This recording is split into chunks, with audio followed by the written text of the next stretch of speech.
have everybody, all of the board members on, and it's 7:02. We are live and ready to go when you are. Right, very good. Thank you. Welcome this evening, everyone. Good to see you. Brandon, we'll go ahead and start off with the COVID disclaimer. Yes, thank you. I want to provide a few reminders to ensure that the COVID-19 provisions of the Kansas Open Meetings Act are met. Board members and other meeting participants must state their names and titles each time they speak. Various members of city staff are present via Zoom and in-person attendance, and we must also state our names and titles each time we speak. All motions need to be stated clearly. After a motion is made and seconded, the chair will call on board members individually to provide their vote. The chair will then announce whether or not the motion carried, as well as a count of the vote.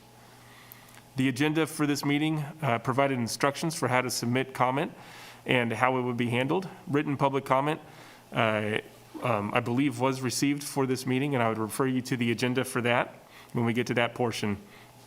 The chair will call for in-person public comment for those without access to technology, but I can report that we have no members of the public in attendance in the commission room at this point. And finally, I want to remind everyone to please mute yourselves when you are not speaking. Thank you.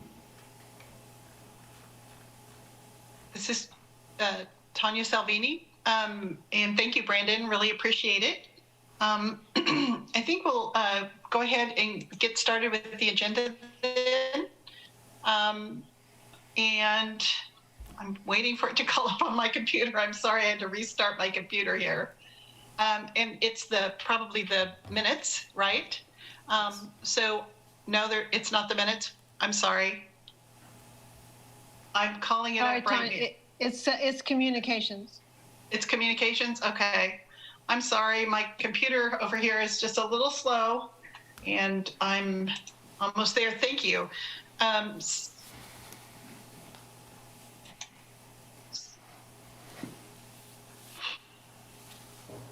Still waiting.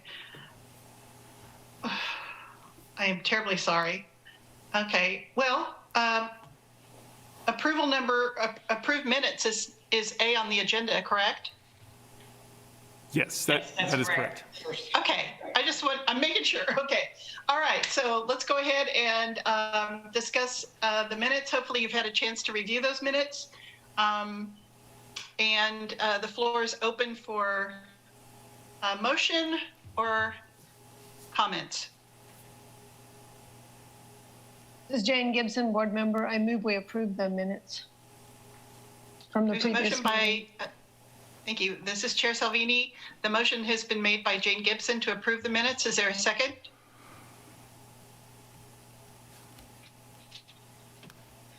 I second. This is board member Stephanie Littleton. I second that.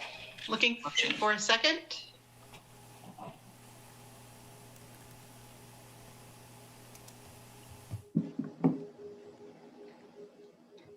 This is Chair Salvini, seconded by Stephanie Littleton. Discussion, comments, questions, edits.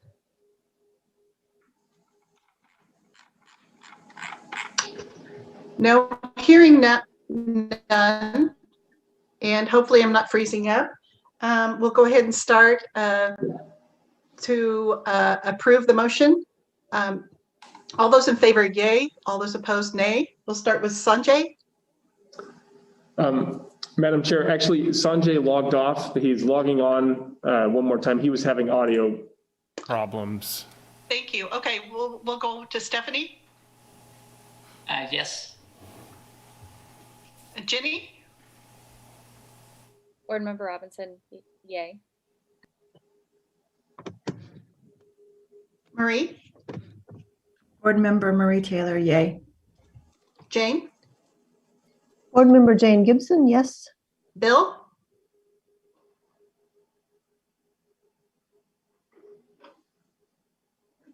Bill? Board Member Graybill, yay. Okay, and Chair Salvini, yay. Is Sanjay back on? Sanjay, we just moved and seconded to approve the minutes. All those in favor were yay. Sanjay Mishra, board member, yay. Thank you. Okay, The yeas have it. That's a vote of 7 to approve the minutes. The next item on the agenda then, excuse me, is public comment. Stephanie, would you want to go ahead and take the public comment section this evening?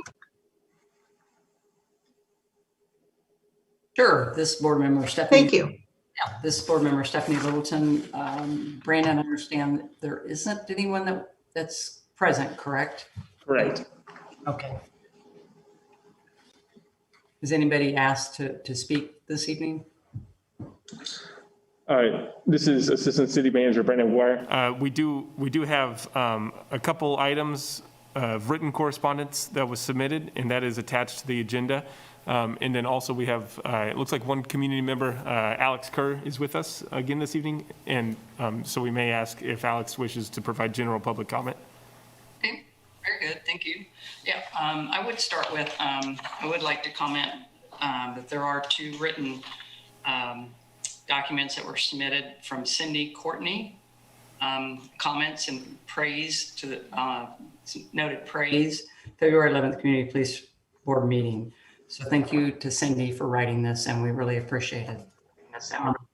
As well, Stephen Watts submitted some written documentation regarding the model use of police force of policy for Lawrence. So thank you, Stephen, for submitting that as well.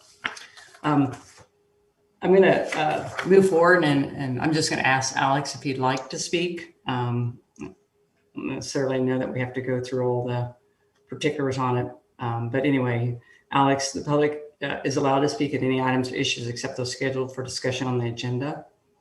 If you're wishing to provide public comment, I think you've already signed up to be on here, but that's fine. And the floor is yours if you'd like to speak. This is not my public comments later, or the next agenda item, or agenda items, not this general one. Okay, very well. We'll come back to you. Thank you. Okay. Very well, thank you. Okay, we'll go ahead and go forward then to the agenda items. Thank you, Stephanie, for covering the communications. Appreciate it. The first is the discussion to provide feedback related to the Lawrence Police Department website following an interim presentation by a presentation of the complaint process. And so the action that we need to take this evening is provide feedback to the city staff. Is that correct? Yes. Okay. And so we didn't really have a lot of time. It was a lengthy and comprehensive, very substantive and wonderful presentation. In fact, I learned so much by the acting chief and or interim chief. And so what is the board's pleasure in terms of providing feedback to the city staff?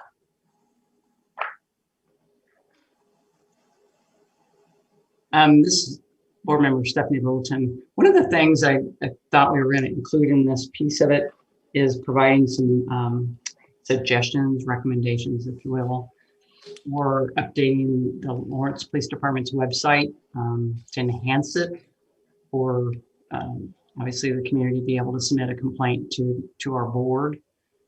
So I would kind of like to open that piece up. I'm not sure if we want to ask Brandon maybe to bring up the police department's website to see if I don't know if everybody's looked at it recently. They have an idea. Is that possible, Brandon? Yes, that is. Yes. Okay, thank you. I was going to ask Lieutenant Ernst while you're doing that, or maybe Brandon, is this on the left-hand side? This looks pretty new. The left-hand side, I'm pretty sure I know what you're referring to. It's generally new. I'd say in the past 6 to 7 months. One, there was a request from board member Taylor. I think kind of when she had first became a member of the board of trying to make the complaint section more prominent. And so when I say that's the best we could do, it's the best we could do within the limitations of, what I want to say, the layout of the website there. Oh, no, it looks great, Lieutenant. Well, thank you. There's work to do. I would not say, thank you, but there's definitely work to do. Yeah, but I went in there today and I looked at it several times in the last handful of months, but I popped in there today and I'm like, wow, this is really nice. Yeah, and it really stands out with complaints and compliments, the board, and then of course your Twitter and Facebook that you're infamous for. But I was just gonna point out, I guess, and anybody can jump in at any point. I'm just kind of rambling here a little bit, but I went in and looked at what is my next step, and it seemed like that was kind of where the area that was missing as far as contacting our board. It talks about the complaints, and then you kind of get into who you can submit the complaint to. Mhm. Yeah, like it says, complaint form may be printed off, blah, blah, blah, you can contact on, and then it kind of, I think it goes on down further. Let's see. Actually, can you go to the racial other bias-based? Because that's, oh, even just the idea of submitting a complaint, is that what you're referring to the board? I'm sorry, I couldn't really understand. I guess to be clear, I do not believe there's currently a reference to the board on this current page we're looking at. Right. I do believe back to the front page, or the landing page, so to speak, you can click on the citizens board and it might provide direction there. Frankly, I don't remember. Yeah. But I think the two things that we could potentially include, ultimately I can't make this decision arbitrarily on my own, would be noting that you can submit complaints to the board and not to the police department. That could possibly be on this page that you're currently looking at, as well as also then noting appealing bias-based policing complaints to the board. I could take that, I assume that's going to be your ultimate recommendation, and so that could potentially be included in this page, but I don't want to just unilaterally say, yeah, we'll do that, because I'm not the ultimate decision maker. But back to the main page, there is a on the side there, it's like one above or below where you can click on the citizens board. But I get it might be a little bit more intuitive to have it on the complaints page. Yeah. Yeah, citizen board. Yeah, I don't think you can here either. Yeah, so as the ordinance currently stands, those two things I think would be pertinent, and there's a possibility that could be added to that page in the context of what's already there. Yeah. Yeah, no, I understand. So I'm just kind of putting this out for the rest of the board for thoughts, since I'm not sure if everybody's had a chance to look, but that's where it was kind of catching my eye, that there's not any link. I like that, like I said, Lieutenant Ernst, how it looks now on the webpage. I get it was unintentionally buried before, and so I definitely did not agree with Board Member Taylor's observation there, and so we were able to get that moved to the front of the page. Yeah, that's great. Other thoughts on the board? Yeah, Board Member Marie, and then Board Member Ginny. Board Member Marie Taylor. So thank you very much for bringing that more into the fore on the page. I think that's great. I think that I know we're trying to make changes to the ordinance, but we should at least match what is actually the local law currently, which is that we do have appeal. We do have an appeal function. So at a minimum, that should be included in the information about a complaint. And then of course the other comments about linking even with the racial and other bias-based policing, that we should be mentioned in that section as a potential complaint source for giving being able to receive complaints. But what really, this is not really the police department's website. It's our own website that causes me some problems, because even within our own website, it's hard to find out where you could file a complaint with us. Right. So not only was it buried within the police departments, it's also buried in our own site. So I think you have to link into the archives in order to find the link. So maybe if that's more of like a city manager question, if we can have that also looked at. Yeah, good point. Assistant City Manager Brandon McGuire. And just so I'm clear, you're referring to the legislative website that has, okay. Yes, we can look at that. That really, I mean, so that's a third-party vendor that we use, and it's really to manage the 40-plus boards and commissions and committees and their legislative process. That's not necessarily intended to be a website, but maybe what we could do instead is develop a specific web page dedicated for this board. I would want to engage our communications and creative resources staff in that. Of course, you've been working with them on the Lawrence Listen survey. And so I think that they've got probably a good feel for what you're trying to accomplish there. I can take that direction generally, and maybe we can work on some content between now and the next meeting and test drive that with you. I need to check on their level of commitment, their workload, but hopefully we'd be able to maybe test drive a mock-up website for you by the next meeting. Another point of discussion would be, should we be able to include this information on our webpage? And I'm talking about the ability to receive complaints, is how you folks would desire to be contacted. And I really am just speaking off my vague memory. I remember one submission to the board, and I think this was prior to Marie and Jenny, just shortly prior to, where somebody had compiled some information on an officer. I'm just trying to help refresh your memories. I don't remember if that was sent to a police review board email or to one of yours in particular, and then it was forwarded out to the rest of them. But I asked more for discussion of you folks. Should we put this together? It's great if we put that you need to contact the community police review board, but what would be the desired form of communication?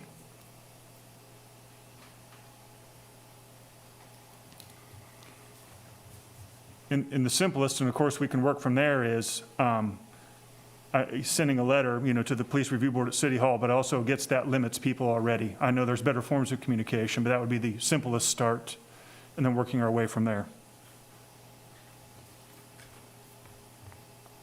Marie, did that cover? Do you have a continuation question from that? I think that under the ordinance, any of us can receive a complaint. So if we direct them to the landing page for the board, it lists our phone numbers and our email addresses. So unless you want to be specific, like you can communicate through any of these means. I think you've provided enough direction where, and once again, I'm not an IT person, but we could probably make a reference like identity of the board members listed here, and here would be a hyperlink over to that information. That's what I envisioned, but I place no guarantees because I'm not the one that would actually be making this happen. Okay, thank you. Ginny, you also had your hand up, board member Ginny. Robinson. I do want to echo what Stephanie and Maria brought up, that having some sort of direct linkage to connecting with us on this page would be helpful. And so looking under the complaints of racial or other bias-based policing, I know that there's a link to the policing policy, but I think just to, if someone's scrolling down this page, to maybe just provide in this bullet list, I'm sorry, my dog's about to start. To maybe define what it means. You kind of have to scroll down through the policy to find that the LPD defines racial or other bias-based policing, based on race, age, ancestry, sexual orientation, etc. So to me, I think it'd be helpful to have it on that, written out on that homepage. Instead of making someone hunt for what might be considered bias-based policing. I will add that to the recommended list. Thank you. Thank you. Thank you. Any other comments or contributions to on the feedback to the staff? Marie. Marie Taylor, board member. I don't know if Chief Brexis sent out the presentation. I think that was on the list that we would get a copy of the PDF. I don't know if that happened and I missed it in my email. But would it also be possible to post that in this information as well about complaints, since it was so informative? Or did he think it was too skeletal to really give enough information for people without a presentation? Those are questions. Yeah, this is Assistant City Manager Brandon McGuire. Typically, we wouldn't really post just a standalone PowerPoint. I mean, so this may sound sort of like an excuse, but I want to give the board a little bit of context.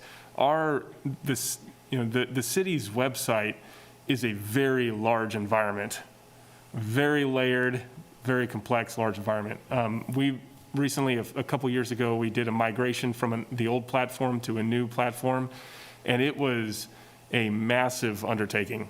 And so one of the things that we learned in that process was we really need to be intentional about content that we put onto the website.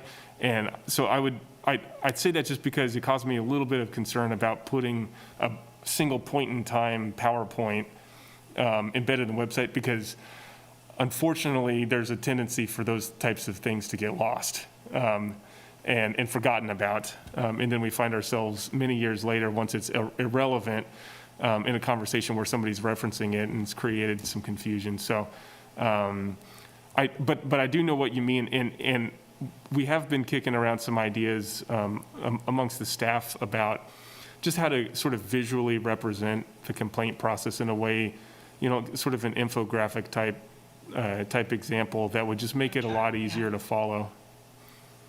So we want to be responsive. We just want to make sure we do it in a way that's really going to work out. Okay, this is Chair Salvini. Follow up to that, Marie Taylor, and then Stephanie Littleton.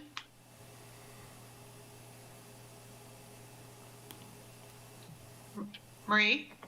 Oh, okay. I thought I was in a line. Okay.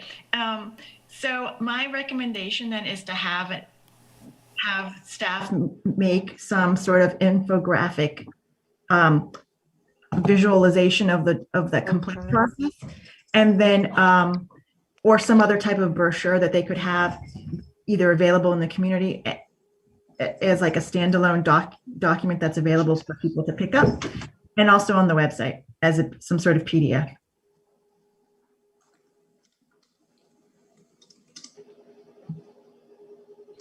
This is Yeah, Stephanie.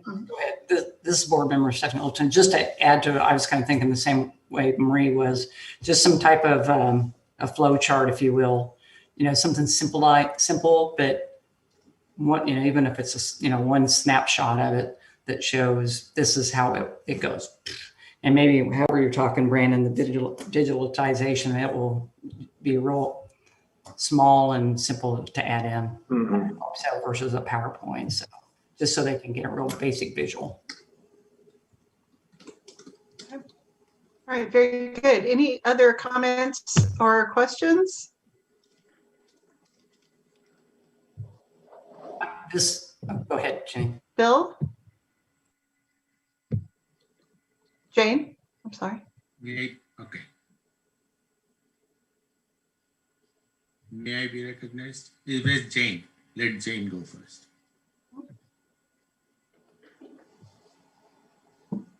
I didn't have my hand up. I don't know why I was called on. Okay. I had my hand up, Jane. So I thought someone said Jane. Anyone else? Thank you, Jane. Okay, Sanjay? This is board member Sanjay Mishra. So I want to reiterate what Marie was asking for, is a copy of the presentation by Interim Chief Brochure, because I thought it went through the complaint process in reasonable detail for us to understand. And then I'm not a data scientist, but I would encourage, especially for migration of sites, if we kept all the files away in some server and then provided links to it. So rather than populate the site, put links in there so that the data stays on a server somewhere else. Okay, this is Chair Salvini. Thank you, Sanjay. Any other questions or comments? It's Jim that's wanting to talk, not Jane. To us. Okay. Jim. Oh, Jenny? Hi. Sorry, my dog has just started to make some noise. Sitting right here. This is board member Jenny Robinson.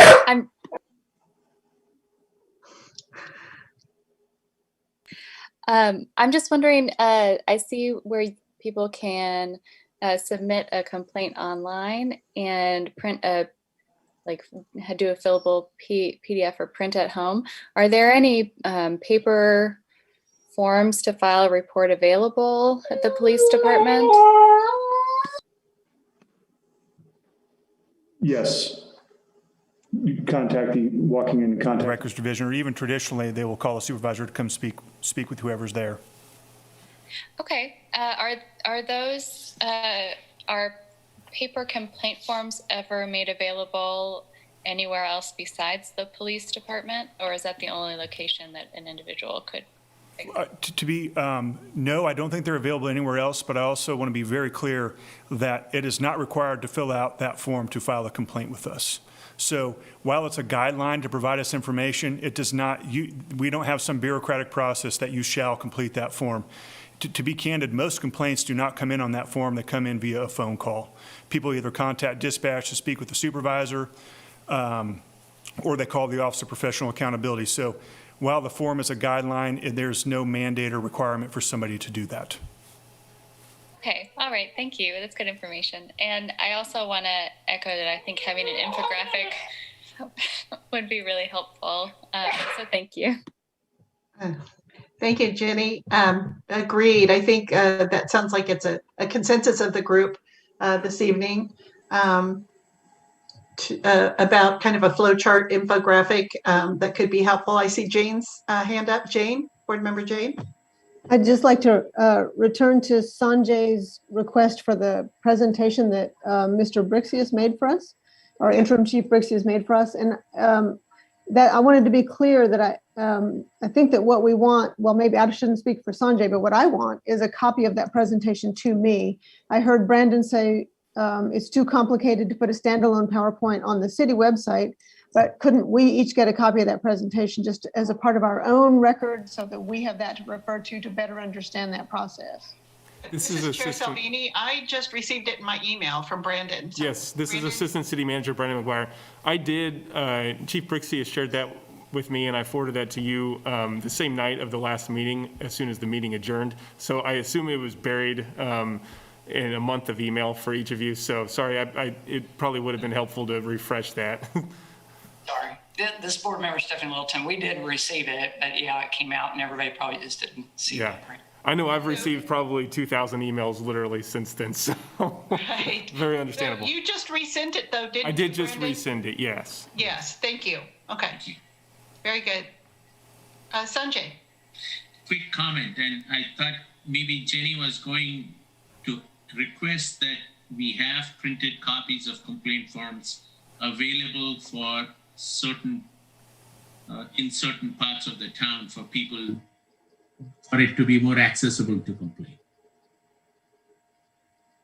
And I don't know, I'm thinking just like we put out our surveys, different places, those same places, there could be a 5-10 complaint forms with a box put there.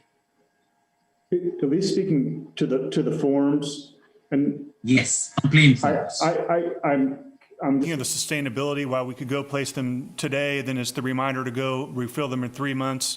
Repeating, those forms are rarely utilized. They're there, but the most common way is for a phone call. And another thing, and I'm not what I want to say, dismissive of those that do not have internet access, but the form is available to anyone online. And so essentially it's available citywide. But those are just kind of some responses or thoughts I have.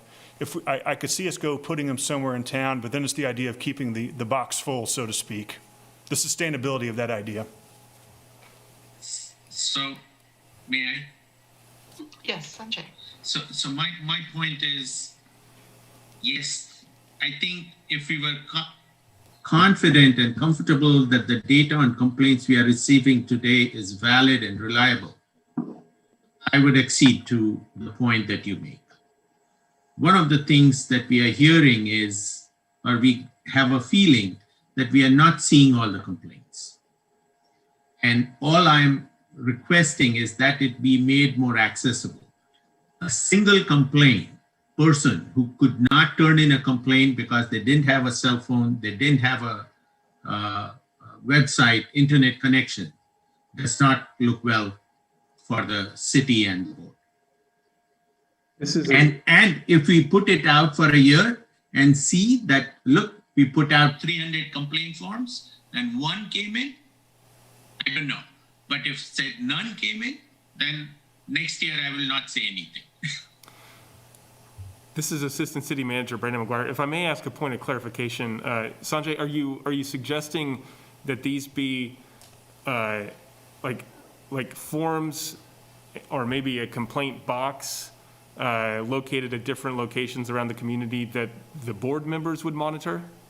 Or are you suggesting that we have city staff go out and monitor these types of drop boxes, I guess? I want to leave it to the board. This is Sanjay Mishra, board member. I want to leave it to the board to make that decision. But my goal is to give the community as much access to submitting a complaint as possible. So Assistant City Manager Brandon McGuire, I would just, I guess, ask for some feedback from the board members about the feasibility of that. I understand, I guess I understand, the desire to make the complaint process more accessible. I'm also very concerned about,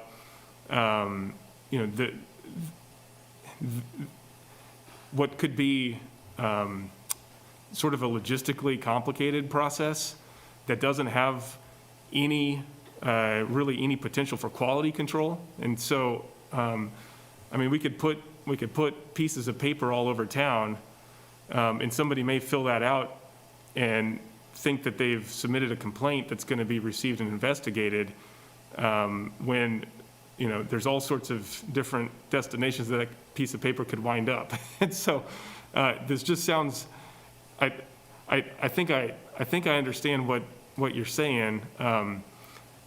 This just seems, to be quite honest, a little bit in the weeds for a board that maybe should be focusing more on policy. Okay, Jenny, you had your hand up? Board Member Jenny Robinson. I am right there with you, Sanjay, on wanting to make it accessible. And I think the idea of having an infographic with like a flow chart, including multiple ways of submitting complaints. And I envision that being posted like at the drop-in center, at the shelter, at The library. All over town, and making it I think that would make it 2,000 times more accessible than it is now. So and that requires no maintenance from us, really. So I foresee that being hugely helpful.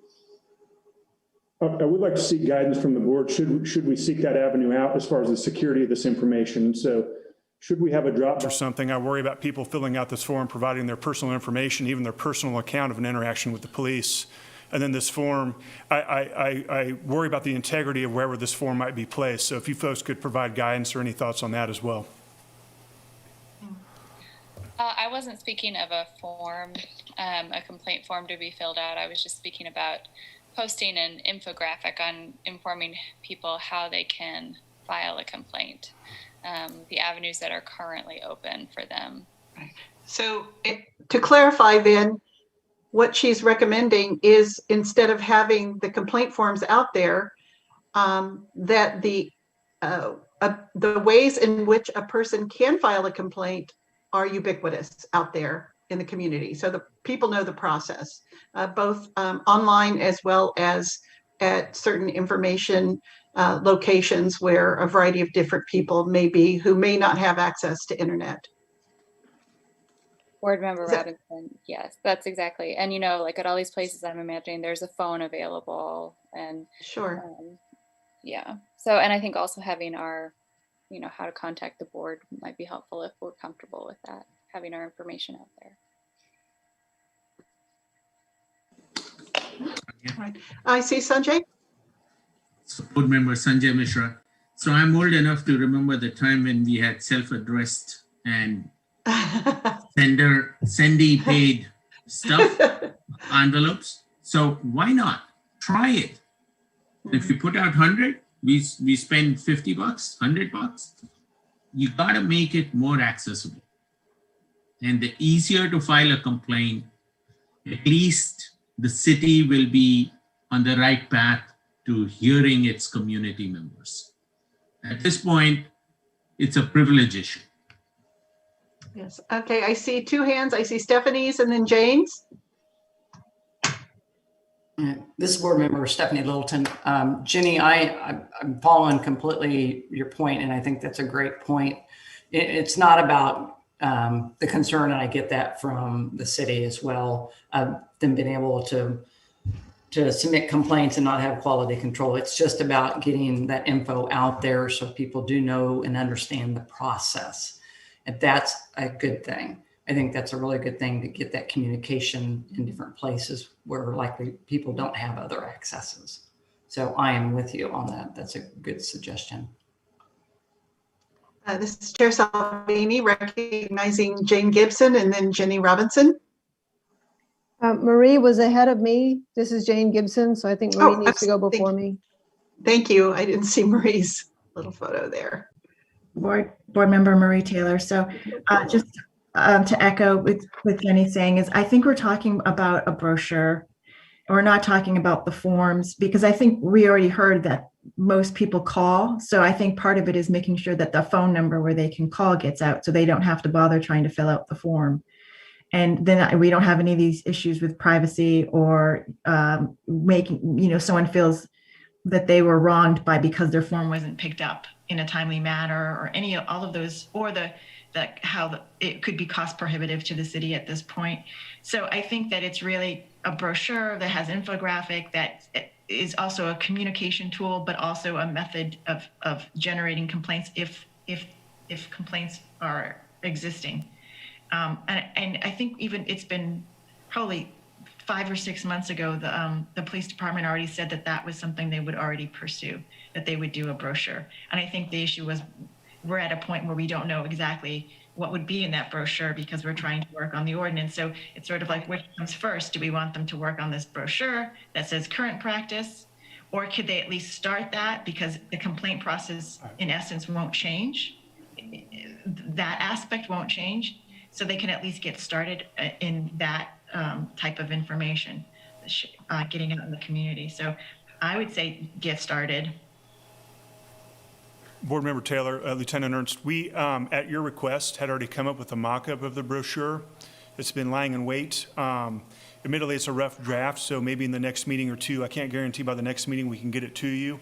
It was put on pause after there was discussion about changing the ordinance or possibly changing the process. So that is on the, when I say it's on the to-do list, it was moved to the back burner, but we do have somewhat of a mock-up done, and hopefully in the next meeting or two, we could at least bring a rough draft to you, or a draft, excuse me. Okay, Jane? And then Jenny? This is Jane Gibson, board member. I have a concern that we are working to modify the ordinance, and that could make the brochure archaic before it even gets off the ground. I like the idea of having a flyer out there that shows phone numbers and the process, the infographic that everybody seems to be liking a lot. I like that a lot.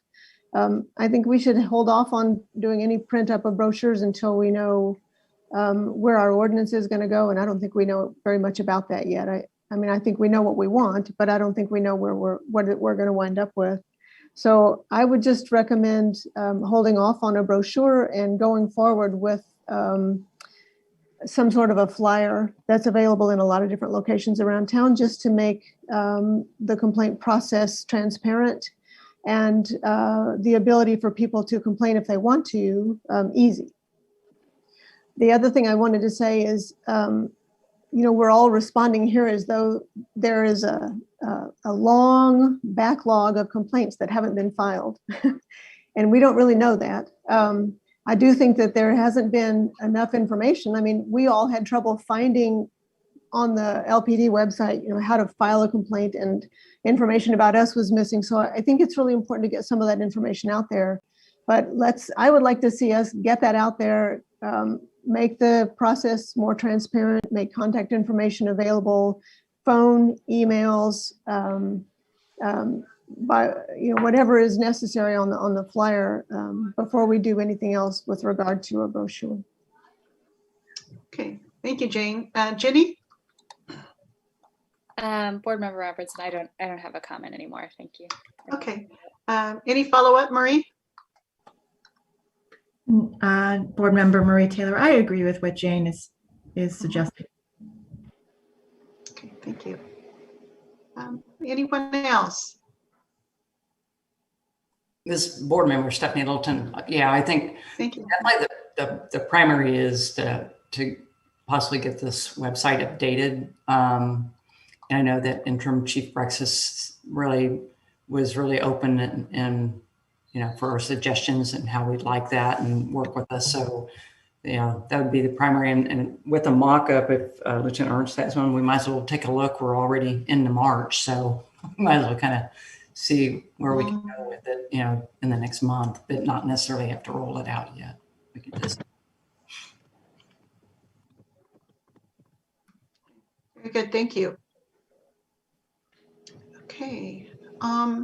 Anything else on this item? So this board member, Stephanie Littleton, so with where we're at on the screen, is this, are we in agreement? It should be added in here, linked to us.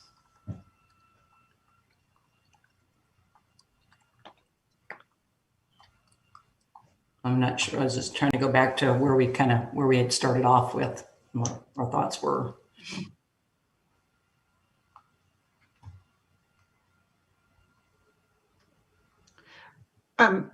Yeah, Jane. Jane Gibson, board member. Is there a reason not to put it in both places, here and on the page that talks about complaints in general?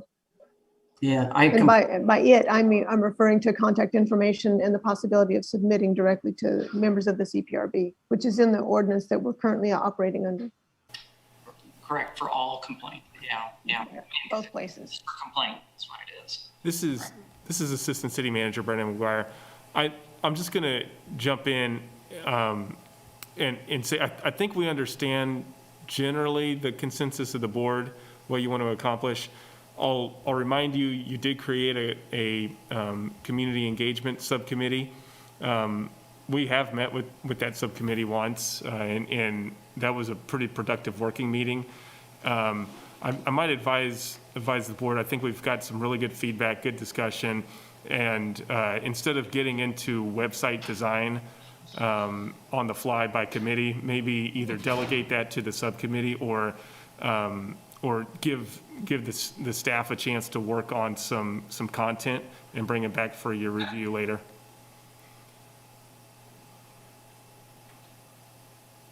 This board member, Stephanie Littleton, I think it's a great idea for the subcommittee to work on. Let them go for it. Yes, absolutely. Board member Jenny? Marie was first. Oh, I'm sorry, Marie. Then Jenny? Board Member Marie Taylor. Well, looking at the agenda, we may be really busy. True. Committee, so I would like to propose that we just direct staff to work on presenting an update of this website. I think they have enough direction. And to me, when I read it, it just seems to me as if it's just long overdue for an update, and it just doesn't reflect what was the last major changes that happened with the board. Because it went from being an advisory board to the police department, and then it took on duties of appeal that I think just aren't reflected in the information. I just think that this information is really outdated, and that it would not take long to bring it up to current status.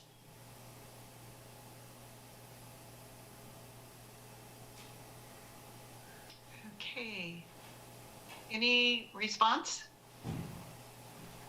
Comments? Jane? Yes, I second that. I hope is that a motion, Maria? I'd like to Stephanie's second your thumbs up? motion. Excuse me, I'm seconding Marie's motion. I was just being Marie Taylor, board member. Being so assertive, I didn't realize I was making a motion. It was so assertive, I assumed it was.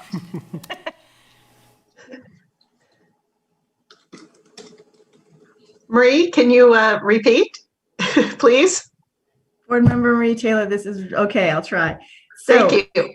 the motion is that we direct staff to work with the police department and their communications departments, and both the police and with the city manager's office to do updates to the police department's website to include information about the Community Police Review Board and the and as discussed.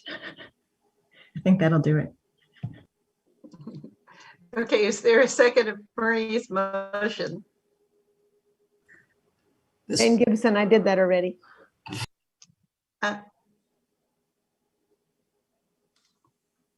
Ginny, was that a second?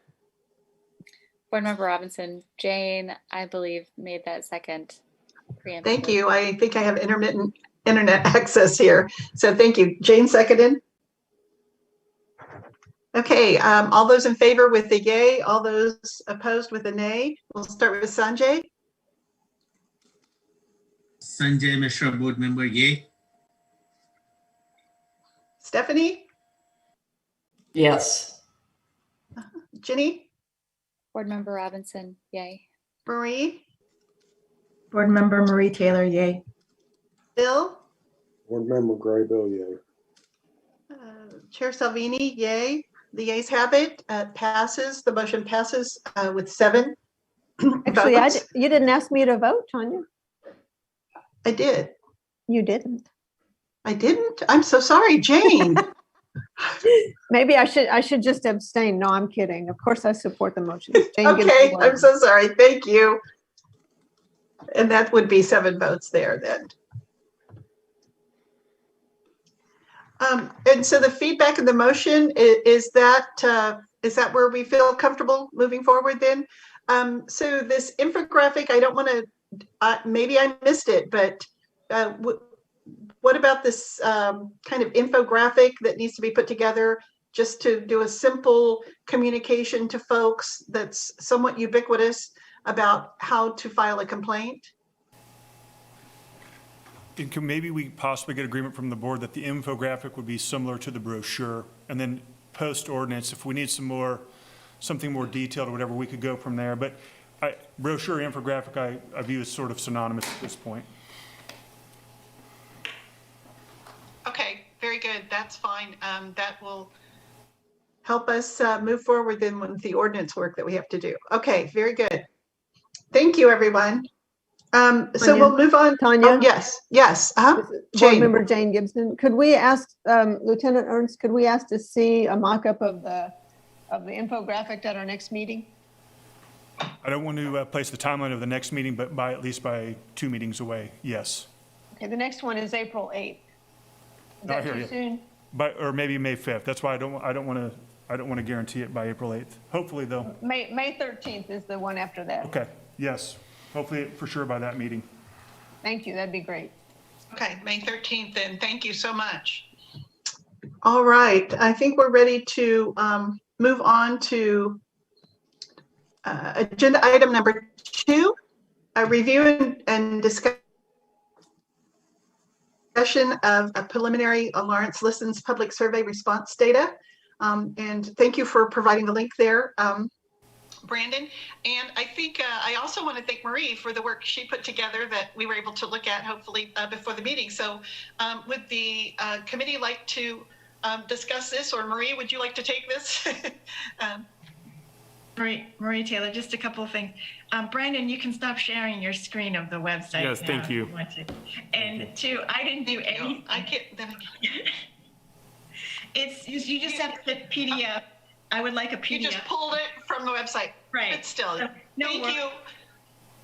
But I thought it would be helpful to have a copy because it's 138 pages long. So Yes.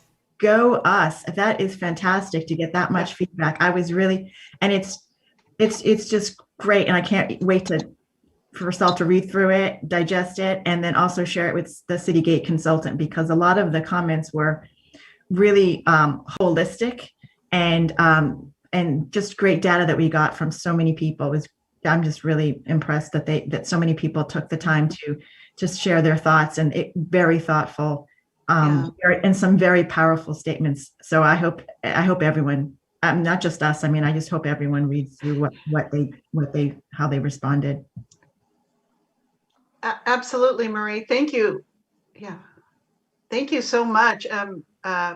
This is some good feedback, and I believe there was an email the email that came out from Brandon also did answer the question about the accessibility that the consulting group had to it. And do you want to talk a little bit about that, Brandon? Sure. This is Assistant City Manager Brandon McGuire. I think I had previously stated that our police study consultants, Citygate Associates, were aware of and following the board's work on this Lawrence Listens topic, and that they'd be monitoring it and monitoring the feedback received through that forum.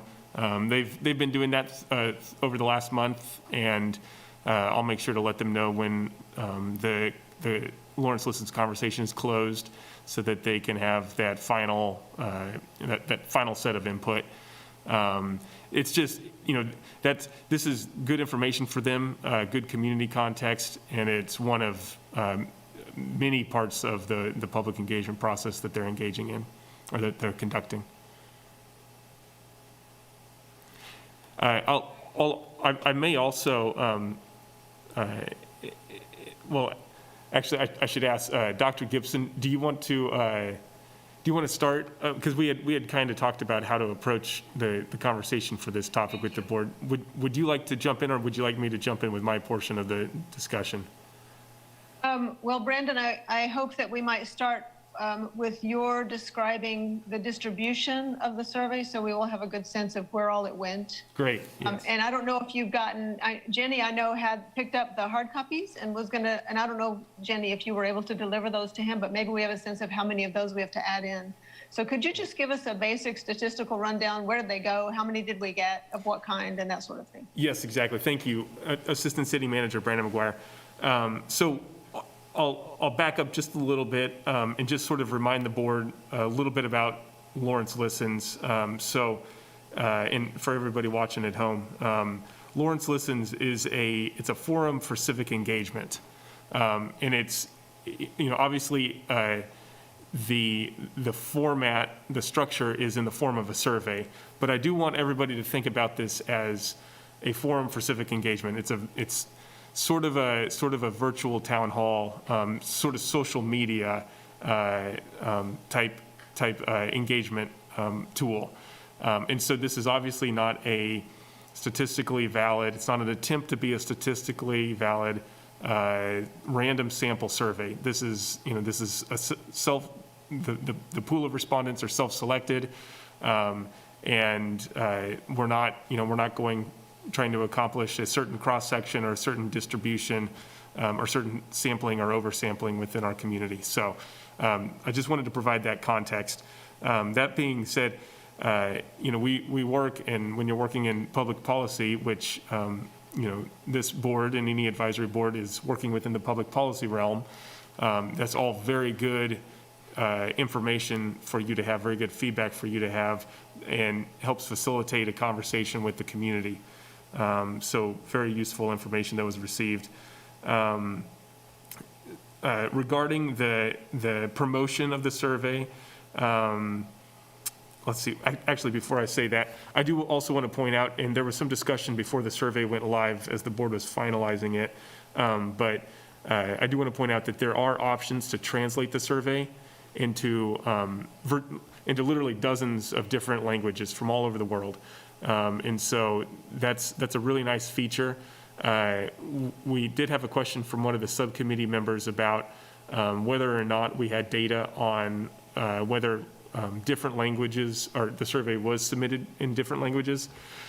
We were able to confirm that it would have been submitted in the language that it was completed. So All of our survey responses, at least when I got in there earlier this week to look at it, were all in English. And so we can make a safe assumption that all of the surveys responses were submitted in English language. But still, there are options if somebody does want to fill out the survey and read the survey and fill it out in a different language for that to happen. Another thing I'll point out is the city currently has 4 surveys, and actually I think we may have gone live with a 5th just today, live on Lawrence Listens, which is really good for the overall survey traction. And so what that does is it brings people who may be interested in taking, the pedestrian bicycle survey, which I think is one that's live right now, brings them to the Lawrence Listens website, and maybe they see the Community Police Review Board survey, and they say, they decide that they want to review that one too, and maybe fill that out. And so you'll see many more people who actually viewed the survey or reviewed the survey than actually completed it or provided responses to at least some of the questions. And so I think that's probably one of the explanations for that trend is that people, the level of consciousness and awareness was raised simply by the fact that we had many other visitors to the Lawrence Listens platform who may not have been there intentionally to take your survey. And as a result, we may have reached more people who otherwise would not have taken that survey. So in terms of our promotion, we did an initial social media post on Facebook and Twitter, and that was in conjunction with the release a news release announcing the survey, and that would happen in mid-February. The survey got immediate traction, and responses continued to grow steadily. We don't have data to quantify that trend, but we were in there almost every day watching it, and so we saw it for ourselves. We did additional social media in early March through Facebook, Twitter, and Nextdoor. And we did that to promote all of our Lawrence Listens surveys. And as a result of those social media posts, we did five total social media posts. 2 were on Facebook, 2 on Twitter, and 1 on Nextdoor. The social media posts generated approximately 5,000 impressions total. So around 5,000 people viewed those social media posts. And of those, approximately 30 people directly clicked the link and went to the Lawrence Listens page to complete the survey. Also, a link to the survey was included in an article within the Flame, which is our online monthly newsletter. And the email for the newsletter was opened 96 times and had 4 people click directly to the Community Police Review Board survey from that. So that's the promotional activity. And I guess I'll say in addition, I did an interview with Rochelle Valverde of the Journal World and was grateful for her coverage of the survey as well. And then some of the board members did some promotion on their own. I know that there was some promotion done to the KU School of Social Work, the LGBTQIA community, and that was done electronically through distributing the survey link. Also, the link was distributed through, and Sanjay, correct me if I mispronounce, but Lawrence Utsav. Got it, all right. Which is a mailing list with 100 plus individuals who receive that distribution. And I know that Jennifer distributed 40 paper copies of the survey. Those were distributed to ECCAN, Independence Inc., and the Lawrence Community Shelter. She did receive 7 completed surveys. I received 1 in the mail today, and I already entered that into the database, that response. So 8 total hard copy surveys were received. And then I know Jenny also did a lot of promotion on her own electronically through her Facebook account, and then through multiple other Facebook groups, totaling total membership in those groups of about 13,000 people. And that we weren't able to track impressions or clicks directly, but Certainly, I'm aware that there are about 13,000 people involved in those particular Facebook groups. So very, very broad distribution of the promotion for this survey, very, very broad. And in the context of our other Lawrence Listens surveys, which, we've used this platform for a few years now, and you can go on there and look at surveys that have been closed out 1, 2, even more years ago. And all of the responses are still there, which will be the case for how this survey is handled. You can see pretty clearly that this is one of the more popular surveys in terms of the number of people who responded to it.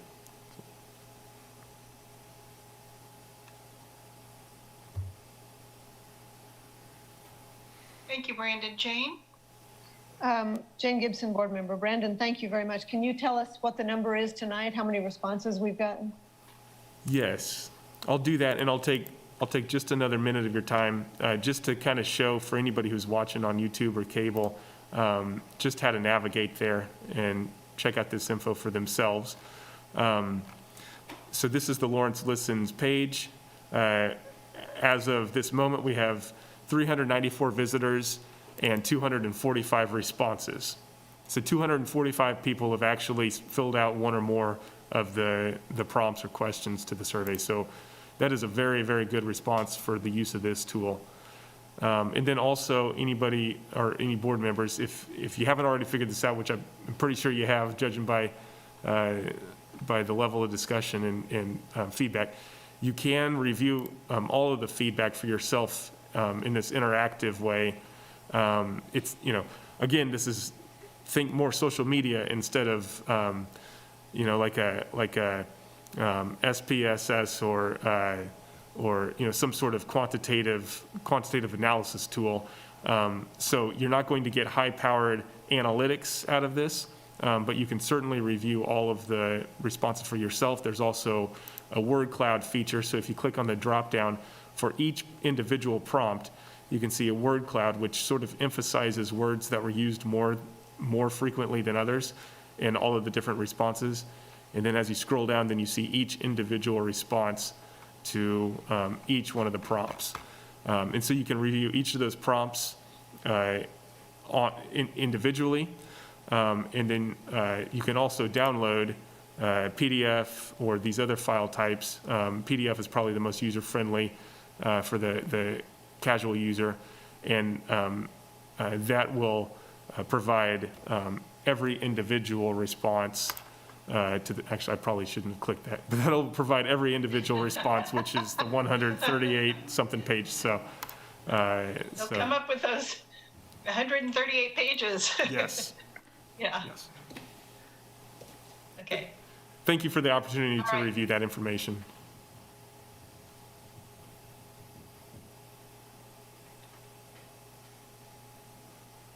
Marie? Board Member Marie Taylor. So I know we don't have a deadline set, but maybe we should talk about when we would have a deadline.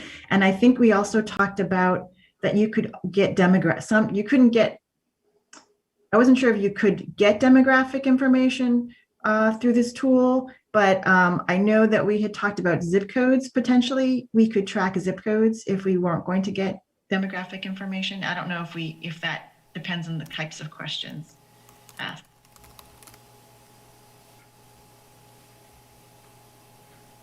Brandon? If you give me just a moment, I'm going to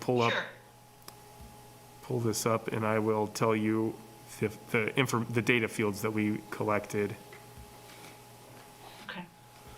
So, Murray, just real quickly, was that to cross-reference on particular questions? Board Member Marie Taylor, I think it was just to find out more about who responding. Who responded? Okay, thank you. yes. So, and I believe you can get all of this. Let me just check this real quick. So we did not collect demographic information. The location, and I think you said it, Board Member Taylor, is to kind of get the zip codes to tell if people are residents of Lawrence or close to Lawrence, or if they're maybe in different locations around the county or state or otherwise. So.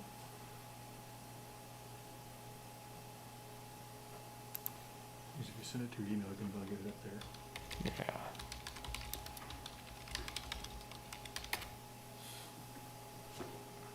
Bill?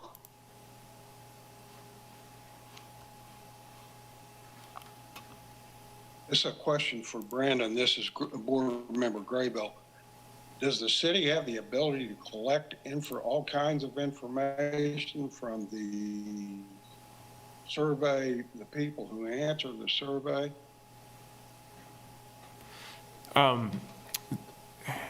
I believe people can voluntarily enter their some demographic information when they create an account, like a profile to take this survey, like when they would sign in. But that is all voluntary basis. So we have a very limited ability to collect information about specific individual respondents. What specific information do you have the ability to gather without the knowledge of the person who is giving the answers to the survey? None. Okay. Thank you. Yes.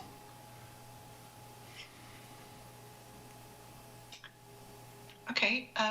Thank you, Bill. Jane? I thought I would address the question of the gathering demographic information. We had a conversation, the three of us, Stephanie, Sanjay, and I, with Brandon and Porter, and Dr. Faris Mohammed on, I guess it was Monday. And I had not understood before that there would have been an advantage to our asking that. And we could have collected it, but we would have to have asked it. And we didn't ask for it because this is a self-selected sample. And what that means is that even if you know what the distribution of demographic information is for people who do respond to the survey, it doesn't mean anything for that particular demographic group. So you can't say that we have something that's representative of a certain demographics point of view. So there was no reason methodologically for us to gather that information. And in my experience, when you ask for that information, sometimes people just won't do the survey because they feel like it becomes more intrusive. So it's, since there was no methodological reason to do it, we didn't do it. But then talking to Dr. Mohammed, he was saying that getting that kind of information actually would have helped the city to know just which demographics are in fact engaged in city governance, which are engaged in what kinds of questions city governance is asking. And that would have been helpful to the city. And so for that reason, I'm sorry that we didn't gather that, but it would not have helped us as far as learning about what community opinions are with regard to this particular survey and its responses.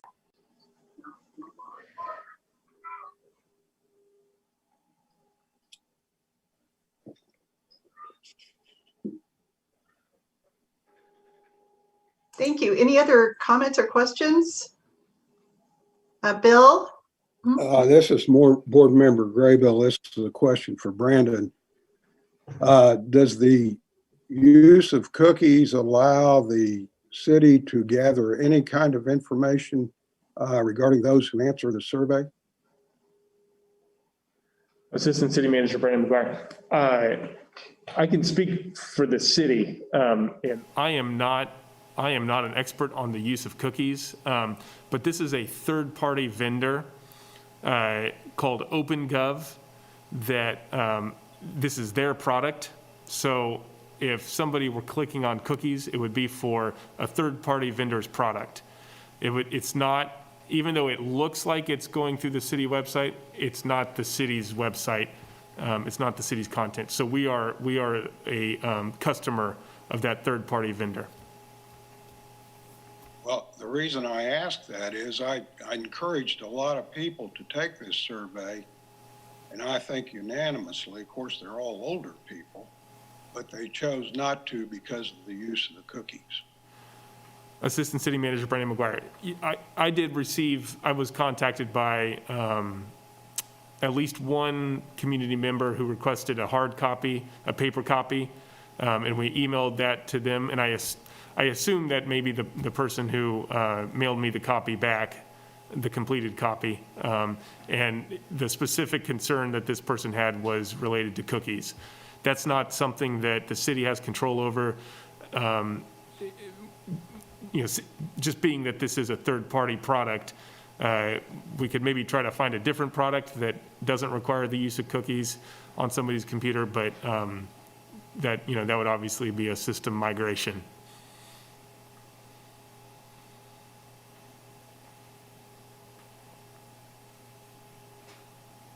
Okay, thank you.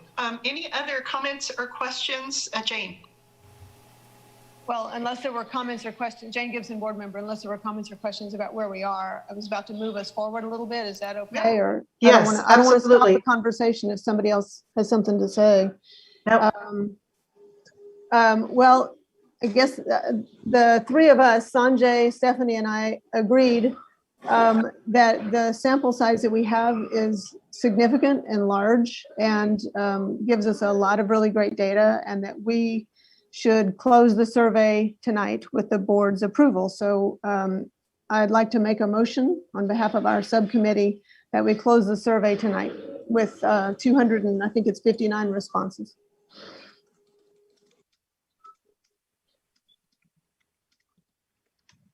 Okay, there's a motion on the floor. Is there a second, Jenny? Board Member Robinson, could I request an extra day or two because I need to input the paper surveys I picked up, and I haven't been able to do that quite yet, but this weekend. Board Member Marie and then Jane. Board Member Marie Taylor, I would also like us to put a notice on the website that gives people a notice that, and then another 3 until the end of the week would be ideal. So people who may have seen it can know. Right now it says there's no deadline, so I wouldn't want it to go from no deadline to closed immediately. And also I have to go pick up the surveys at the library if there's any. So I have not, and I don't even know how you input them, Jenny. I'll have to talk to you. Okay, Board Member Jane. My understanding from Jane Gibson, board member, my understanding from our conversation with Brandon was that staff will input the answers from the hard copies. So if you can just pick them up and get them to Brandon, that'll be taken care of for us. And that is a great gift that they're giving us because that's no small job to do. Although it doesn't sound like we have a ton of them. So that's its own kind of good news, even though of course we would like to have, more rather than fewer of those. I don't have a comment about extending the deadline. I still would close it tonight, but I'm okay with waiting.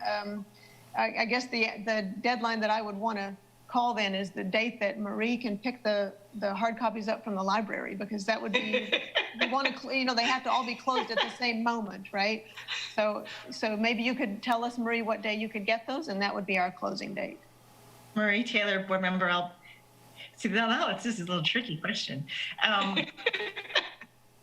I would like to say that we close it, we let it go through the weekend. So I could pick up on Friday and then get it to staff, whatever ones that are at the library, to city staff on Friday. And then people online would have until finish the weekend. So close Monday morning. Hey, Jane?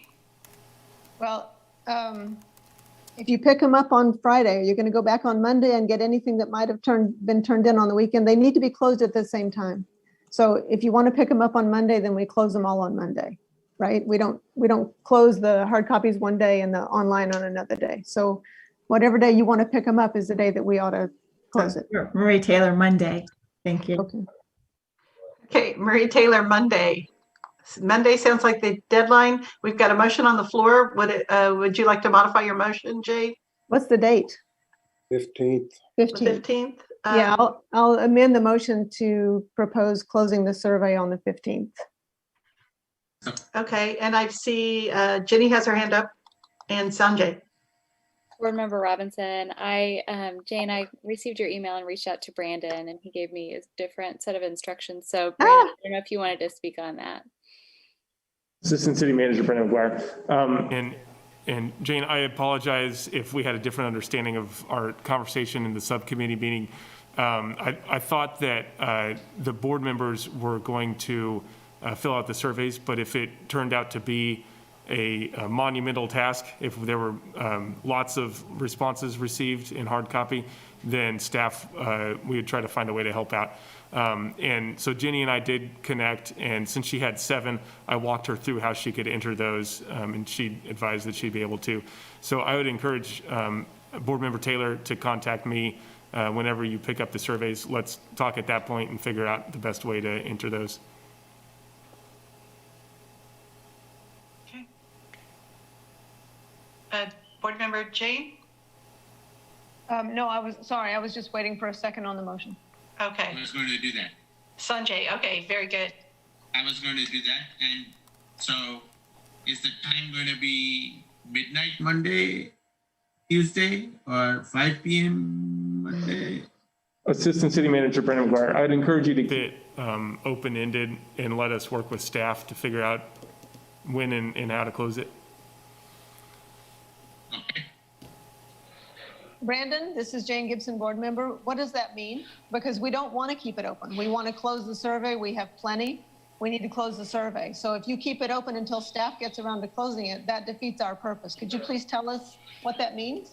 Waiting till to work with staff on that? Assistant City Manager Brendan McGuire, my point is that so the staff reports to me, so I'll go and I'll meet with the staff and I'll let them know that we want to close it on Monday. And it'll probably be a very quick and simple process for them to do, but I want to make sure that I have a chance to let them know about that and give them an opportunity to do it. So if the board is overly specific about the exact time that it will close, I feel like that's a little bit too narrowly scoped. If you give us the general direction to close it Monday, then we'll get it closed Monday for you. Okay, thank you. So here's, Jane, can I redo this and say before Tuesday? The survey will be closed before Tuesday. Okay. Does that help, Brandon? That's very helpful. Thank you. Okay, so we have a motion that's been introduced and amended and helped. And seconded and re-amended. And seconded. And so anyway, and that's to close the survey on the 15th. All those in favor, yay. All those opposed, nay. Board Member Sanjay. Board Member Sanjay, yay. Board Member Stephanie.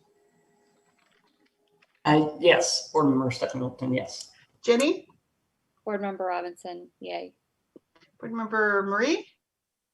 Board Member Marie Taylor, yay. Jane. Jane Gibson, yes. Bill. Board Member Gray, Bill, yay. Chair Salvini, yay. The vote is passed with 7 votes. Okay, also on this agenda item, thank you all, is to have a conversation about the suggested training. Is that correct, Brandon? Assistant City Manager McGuire, Board Member or Vice Chair Littleton submitted this form that's attached to the agenda this afternoon, and I believe it's an example of the type of form to get some common analysis. And I know the subcommittee wanted to talk about how to approach some synthesis or just how to process all of this feedback. So I might turn it over to Jane or Stephanie to talk about that. Very good, thank you. So you should share the screen so that they can see what it is. Okay, so the request is to share the screen, and we've got Board Member Jane. Thank you. This is Board Member Jane Gibson. Before Stephanie talks about the model which she produced, and it's a very, very helpful model, I hope. She put a lot of time and energy into that, so thanks just tons for taking the lead on that, Stephanie. I wanted to talk briefly about what we can and cannot say about the responses of a self-selected sample. And if you all already know that, then I'll stop now. So you can raise your hands if you already know that, I can stop it. But if you don't know that, then we probably need to just go through what we can extract and what we cannot extract. Okay, what we cannot do with it. So, okay, well, I guess I'll be brief. I promise to be brief. Please proceed. Yeah. In a self-selected sample, it means that the people who answer it generally tend to feel strongly one way or another. And if you look at the Likert scales on that survey, you'll see that you get something that would look, if we were doing quantitative data, if we were doing statistical data, it looks like a bimodal distribution that has people who feel very strongly for or very strongly against, with a few people in the middle between those two extremes. But that is a reflection of what it means to speak for oneself because one is moved to speak, and that is not what a random sample produces. So I don't want to talk about a random sample, but what that means is that what this survey represents is this survey and not anything beyond this survey. So we can say that it represents the voices and the opinions of the people who took it, but we can't say that it represents the community or any demographic within the community. Another thing that we cannot say is we can't turn this qualitative data into quantitative data. And that's again, because it is self-selected data. So even if we had, let's say on the question that Stephanie analyzed, let's say we had 75 people that said, we need more experience, we need more training in law enforcement officers' experiences, we need that. Even if we have 75 people who say that, that's still, for our purposes, 1. It's not 75, it's 1. If we had, 5 people who said we should shut down the CPRB and because we don't really need that in this town, that's still 1 opinion, right? And so that is to say that we can't make this quantitative data because it's not representative of the community. Right. I hope that's clear. So when we go through and we read the surveys and understand what's in them, we're looking for different kinds of suggestions, different kinds of opinions, different kinds of answers. But to the extent that answers get repeated, that doesn't help us because the quantitative element there doesn't increase the value of that answer. It just means you had 2 people who said the same thing. Okay.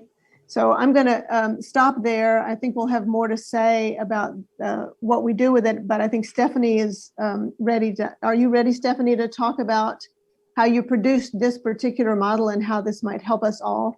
I guess I should say the one thing before we get to that is that the 3 of us have this high hope that the board will divvy up the questions and each of us take ownership of one to do the analysis of it. And then each one of us would produce something like Stephanie produced on our 1 question. I know that that's asking a lot of work for everybody, but it's an awful lot of work if we don't divvy it up. So we're hopeful that that you will, each of you, take a question, whichever question you want, besides number 3, which Stephanie has already done for us.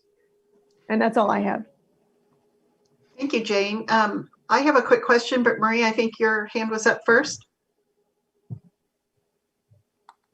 Board Member Marie Taylor, first I want to thank Jane for laying that out because I was going to need that kind of guidance in terms of how, when I saw the data that we were able to gather, it was overwhelming. And so I was thinking along the same ways, but it was really nice to have that framework for how we approach this as a project to try to digest all this information. And the way I was thinking about it is not in such with a research hat so much, but really looking for themes and information that could help us. And I thought, well, this is so much. And sometimes people answered 1 question, but it actually was in another question, someone else used their open-ended question to say the same kinds of things. So it's very dispersed information and very overlapping. And a lot of, I would say, it's from just this first glance, some of it was just not even about the ordinance. And it was, I mean, not to say it's not valuable, but it was more about general concerns about police community relations, police policies, right? Things that I thought, well, when Citygate reads this will be very informative for them. We need to pass this on to them. So it's very hard to figure out where to kind of where our footing will be. So I really like this framework and thinking it in terms of like more like getting value from from holistically, thematically, what are general concerns, and some of them are just completely the opposite. So it really did feel like information you get if you were to have a town hall or you know, or community forum. It does mimic that very well. So that's my comments. Yeah. Well, I don't think I need to comment now, Marie. Thank you. I completely agree. You took everything I wanted to talk about, but I think the framework, again, Jane, I want to reiterate that was really good. And Stephanie putting this together, and I too, in running through, saw a lot of themes. And then saw where it was an opportunity for people, like you said, a town hall where people could felt comfortable to express their concerns, or make comments about things. So I really appreciated that. Now, on the bottom of that page, Brandon, if you can scroll down, and I think Stephanie's analysis addresses that, the responses that fit other questions, right? Yeah, and so I really like that. Stephanie, do you want to talk about that a little bit? And I guess a second question to that would be, Jane, in suggesting that all of us invest in this and engage with it in ways that Stephanie has, which I think is a great idea. Do we want to lead the readers or ourselves to where that response might fit, or do we, and that's just a question, okay, that I'm putting out there. So Stephanie, do you want to talk about that? Yeah, I'll talk about that when I get to that point, but that's a good point. This board member, Stephanie Littleton, and I think, Jenny, did you want to bring up something before I got into this? Did Jenny have her hand up? No, I didn't. Okay, all right. Well, so I just want to start with kind of what a wonderful segue, Jane. You laid it out so well. And I just have to say, working with Sanjay and Jane on this has been fantastic. I learned so much from both of them. We all kind of come at different angles, but they both gave me really good insight when I said, look, I want to dig into this. I can't wait any longer. There's so much data. There's so much information. We've gotten so much feedback. And to Marie's point, there was so much that kind of went everywhere. And it was just a broad, amount of information that I was like, oh my gosh, this is wonderful. But how do we bring that together? And Jane and Sanjay gave me some really good points. I kind of threw together a list, just trying to figure out how to start working with all the data on one question, because I was like, this is kind of overwhelming. And Jane really gave me the kind of the format of, okay, so take what you've done. And she gave me 4 or 5 really good points that helped me kind of come to this. So I didn't come up with this on my own, you all, but I pulled all this together, but I get great feedback from Sanjay and Jane.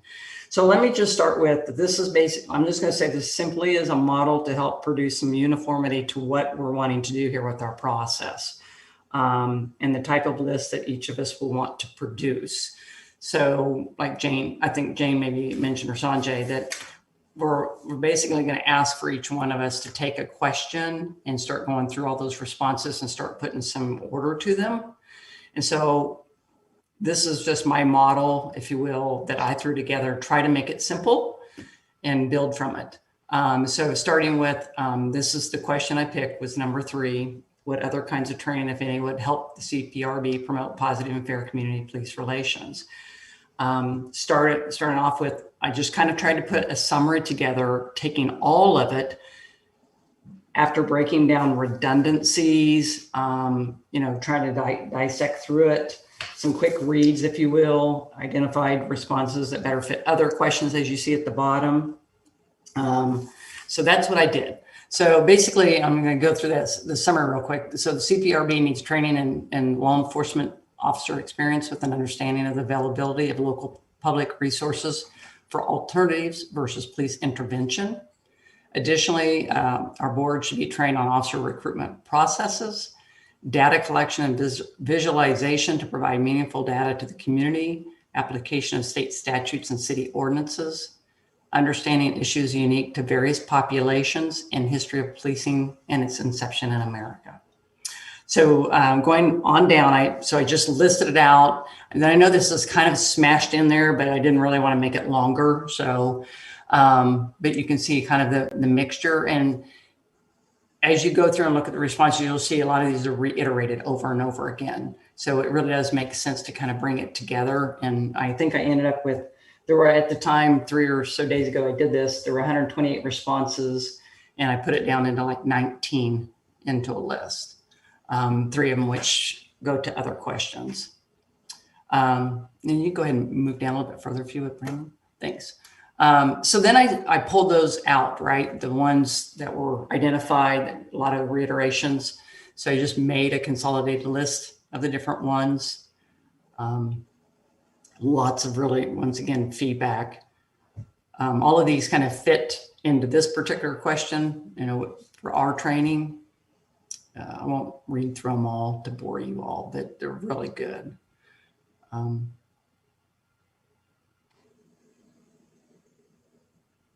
then, yeah, getting down to the bottom is responses that fit other questions. You know, I think the 17, 18, 19 truly kind of fall into that that 7th question on the survey. You know, it's to catch all. Really good points. Let's see if I can move my little picture of everybody over. We also need training and education for citizens of Lawrence as to how to interact with law enforcement, responsibility, respect, and how to act in situations as they interact with law enforcement.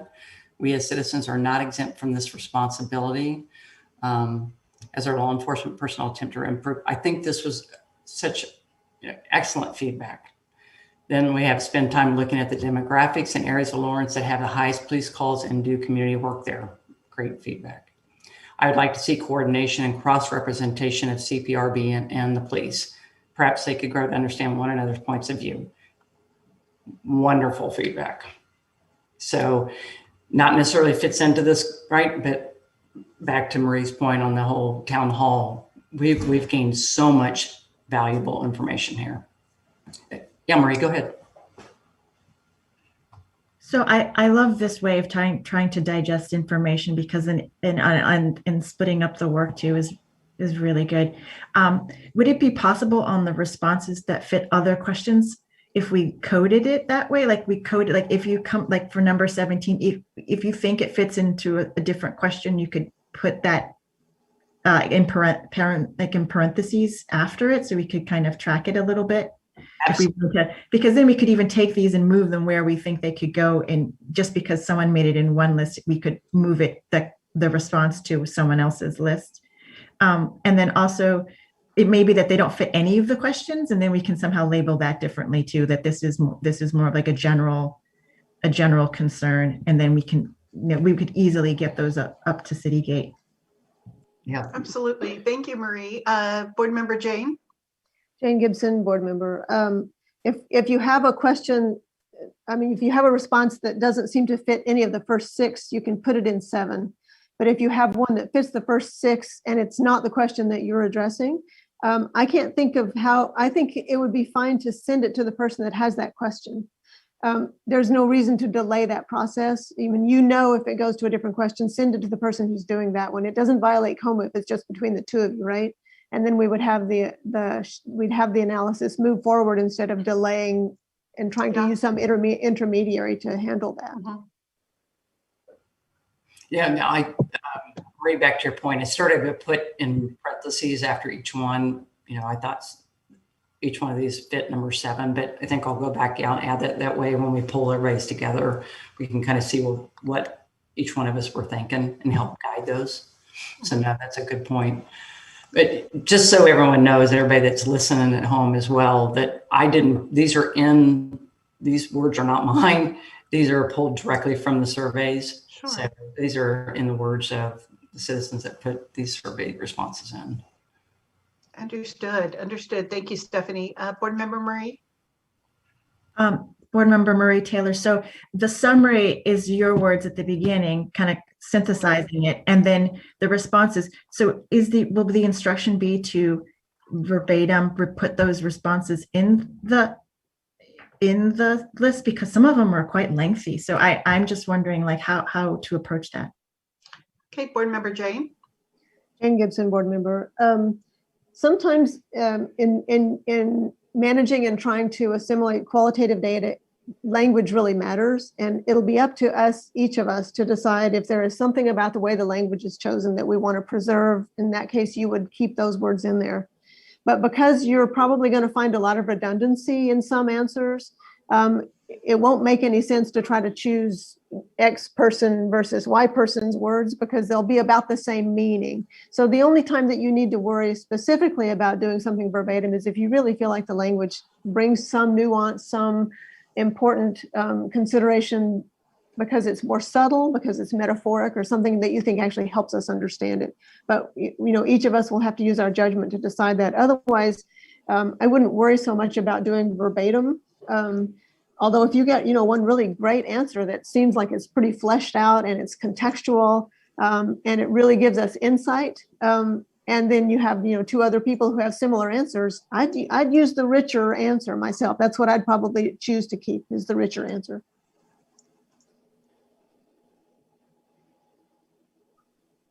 Very good. Thank you, Jane.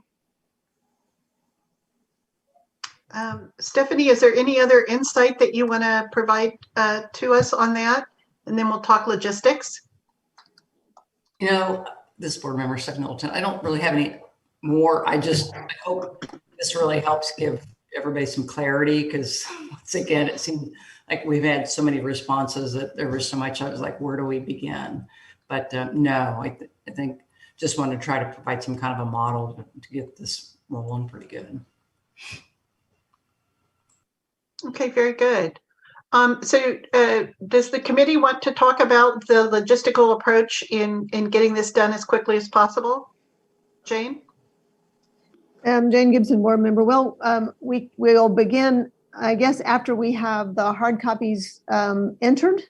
Then we would be able to, anybody could start working on them in the meantime, I guess. We haven't agreed yet that everybody would take a question. So I don't want to be presumptuous and say, yeah, everybody's going to take one and let's move on, because we really need to have an agreement about that since we're asking people to do this work. Well, let's start there. Yeah, let's take that step and then see where we go from there. Okay, let's go ahead and start there then. There are, excuse me, oh my goodness. So there's a recommendation for board members to take questions, to do analysis similar to what Stephanie, excuse me, Stephanie's done. Let's have a conversation quickly about that. And it looks like, excuse me just a minute. I'm sorry, Stephanie, can you go? Okay. Yeah, Sanjay, you go ahead. I was just going to say, one of the reasons why we thought it would be good for each person to take a look at it is so we developed an intimacy to the responses rather than getting a second person's view on it. So if your question was swung one way and then you heard everybody else saying something else, then we needed to have a discussion. But if you hadn't had a chance to take a look at any question, then I think anything somebody said would be good.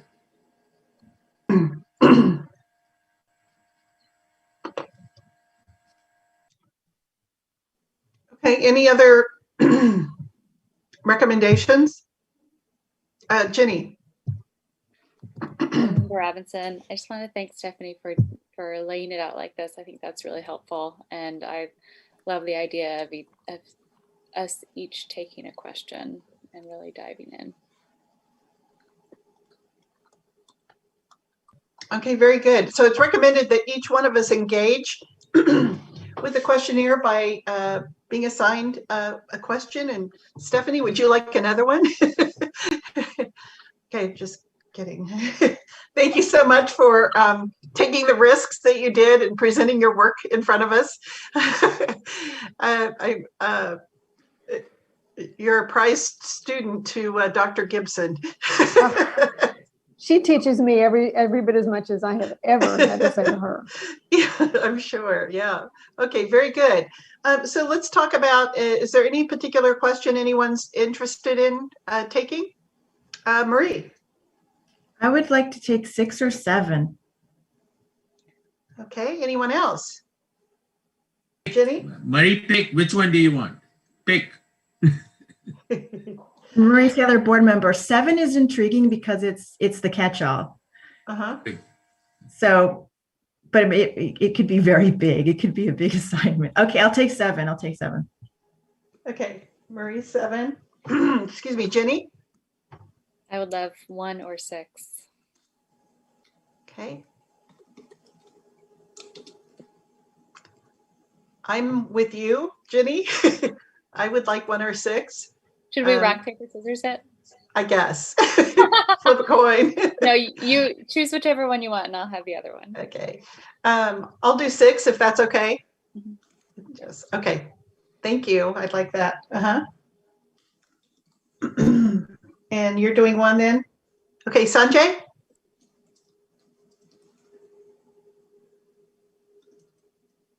I will let Bill pick before either Jane or I pick.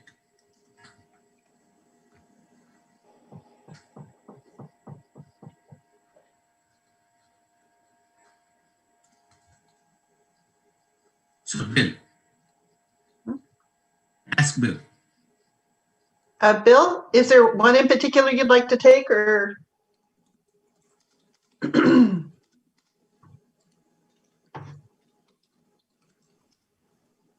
It makes no difference to me.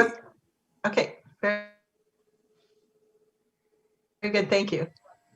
So I will pick 3, Jane will pick 4, and Bill will pick 5. Oh, I will pick 2, not 3, because 3 Stephanie has already done. I see what you're trying to do there. And I wanted to interject, I also would be happy to take 2 questions if anyone isn't interested in doing this. I'm happy to do that. Sanjay, what did you assign us? I did 2. I was trying to do 3, but I have to do 2. So I will do question number 2. What did you give to Bill and me? 4 and 5. I gave you 4 and Bill 5.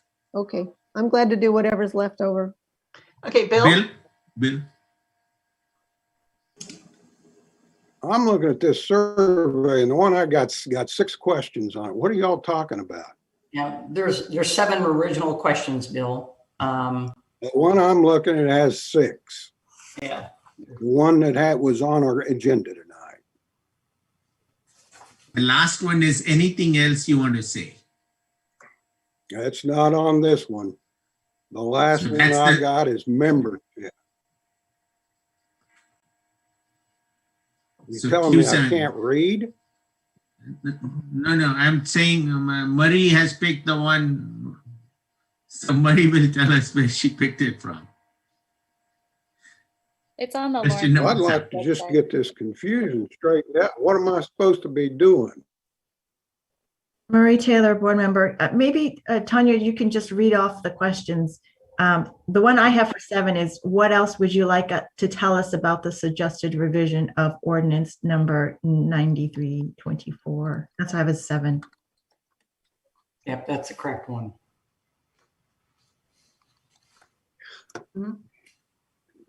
This board member, Stephanie Littleton, do you want me to read through them, Tanya? Yes, if you would, just because I think we're looking at 2 different documents, perhaps. Okay. So the first one that I'm showing is, how important is it that the CPRB review? Oh, no, that's not correct, is it? Isn't it what responsibilities? What are the responsibilities if any should Yes. be undertaken? That's number 1. Number 2, how important it is that all community member complaints, review all community member complaints.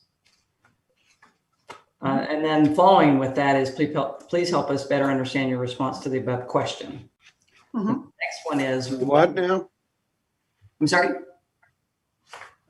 You're turning away from the mic. I couldn't hear you. Oh, sorry, Bill. So the second one was, how important is it that the CPRB review all community member complaints about the Lawrence Police Department? And then part of that question is the follow-up, please help us better understand your response by the open text box. So there's kind of two parts to that. And that's under scope, right? Yes, Is that under number 2 scope? that's the number 2 question. Is that what you're talking about? Yes. Okay. Yeah. The third question, are you good? Okay. Third question is, what other kinds of training, if any, would help the CPRB promote positive and fair community police relations? Number 4, how important is it for community members to be able to submit confidential complaints about the Lawrence Police Department directly to the CPRB? With that, the sub text box, please help us understand better your response, put additional comments here. Next question, how fair do you think this proposed complaint review process is? And then the text box to go with that as well. And that's bills, right? That's 5. Yes. Okay. Yes. And then please help us better understand your, oh no, that's that one. Well, that must have been the 6th one, Jane. So membership is 6. That was 6, because 7 is, what else would you like to tell us about the suggested revision of the ordinance? So did you miss membership on there, Stephanie, or is it just, you just not seeing it? So that's what I'm wondering, is am I missing that? Because I was reading it off of Is that the, how well will these requirements help the CPRB reflect community diversity? Yes. Now, that's the one I was missing. Yes. Mhm. How well will these requirements help the CPRB reflect community diversity? Okay. That is number 6.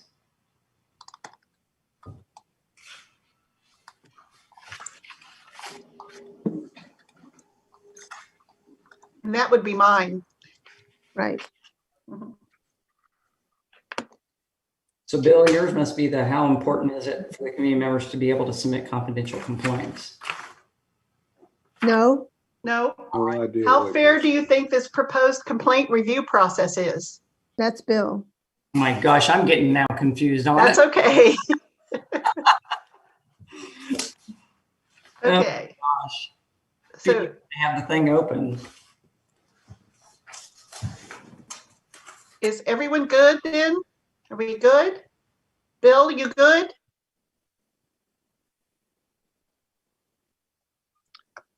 I guess if you're 7 different people say 7 different things. Okay, so yours absolutely is, how fair do you think this proposed complaint review process is? I understand that. Perfect, thank you. Okay. Marie? Marie Taylor, board member, this is important for me since I have the catch-all. I have 1, Jenny, 2, Sanjay, 3 with Stephanie, already done, check. 4, Jane, 5, Bill, 6 is Tanya, 7 is me, Marie. Marie. Mhm. Okay. Board member Jenny?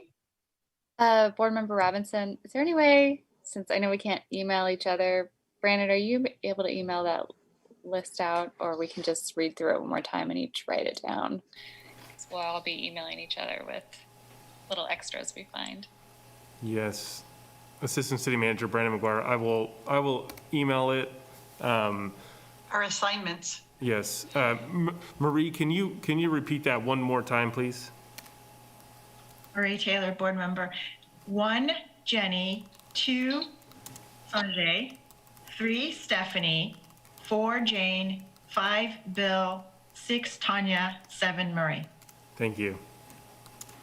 Marie Taylor, board member, did you all just do this on purpose when you designed the questions? Just curious. What on purpose?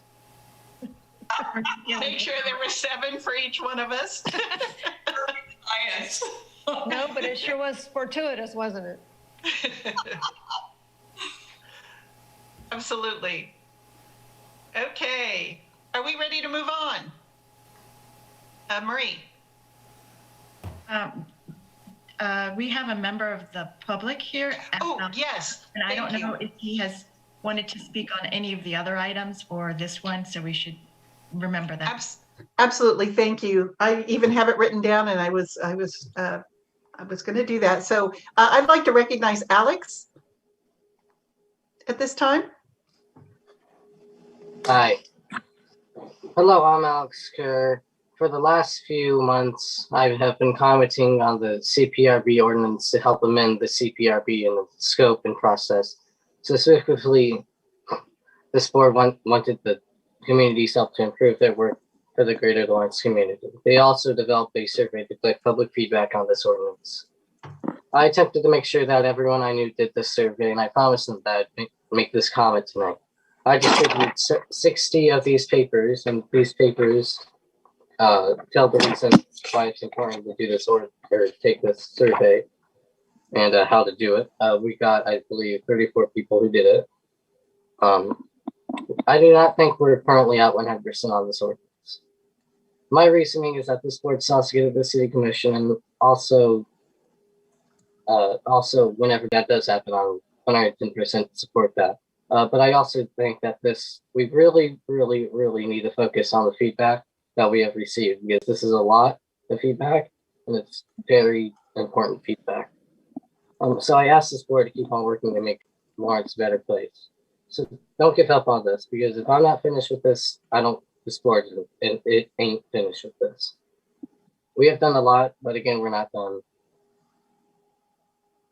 People, and here's the fact, this is true. People 20 years from now are gonna look at this and say one of these three things. It was a great ordinance, it was a bad ordinance, or it was a horrible ordinance. Now everyone on this board and everyone wants a great ordinance. And I want everyone to listen to this very closely what I'm about to say, but we can't say if it's a great ordinance if this board gives up. So again, if I'm not finished with this board isn't finished with this. And thank you, that's all.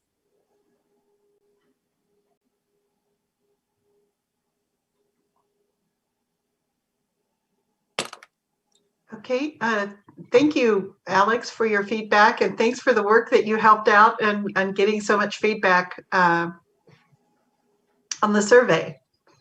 Okay, any other comments or for Alex? Jenny. Board Member Robinson, I just want to thank Alex for his work in community organizing, and I'm just really impressed with his participation in all of our meetings. They can be pretty arduous, so I'm really impressed that he's stuck it out with us, and I just want to thank you, Alex, for your feedback and for your work in our community.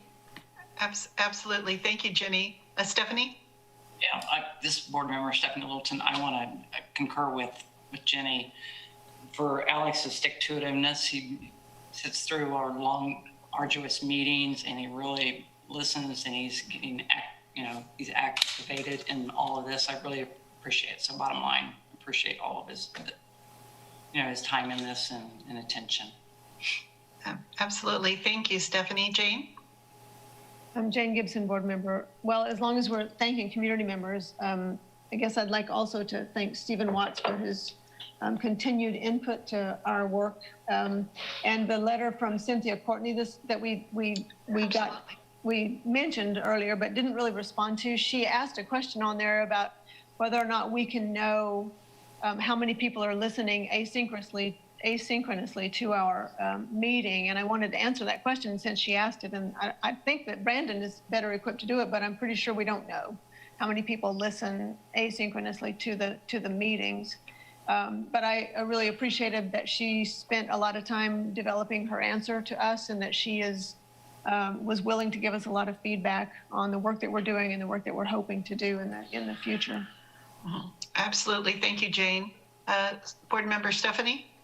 Board member Stephanie Littleton, thank you for reminding me of Jane, of Cindy's letter that she wrote in, because I noted the same. And also she asked, do you know how often the newspapers are reporting on the meetings? If so, do you review the comment section?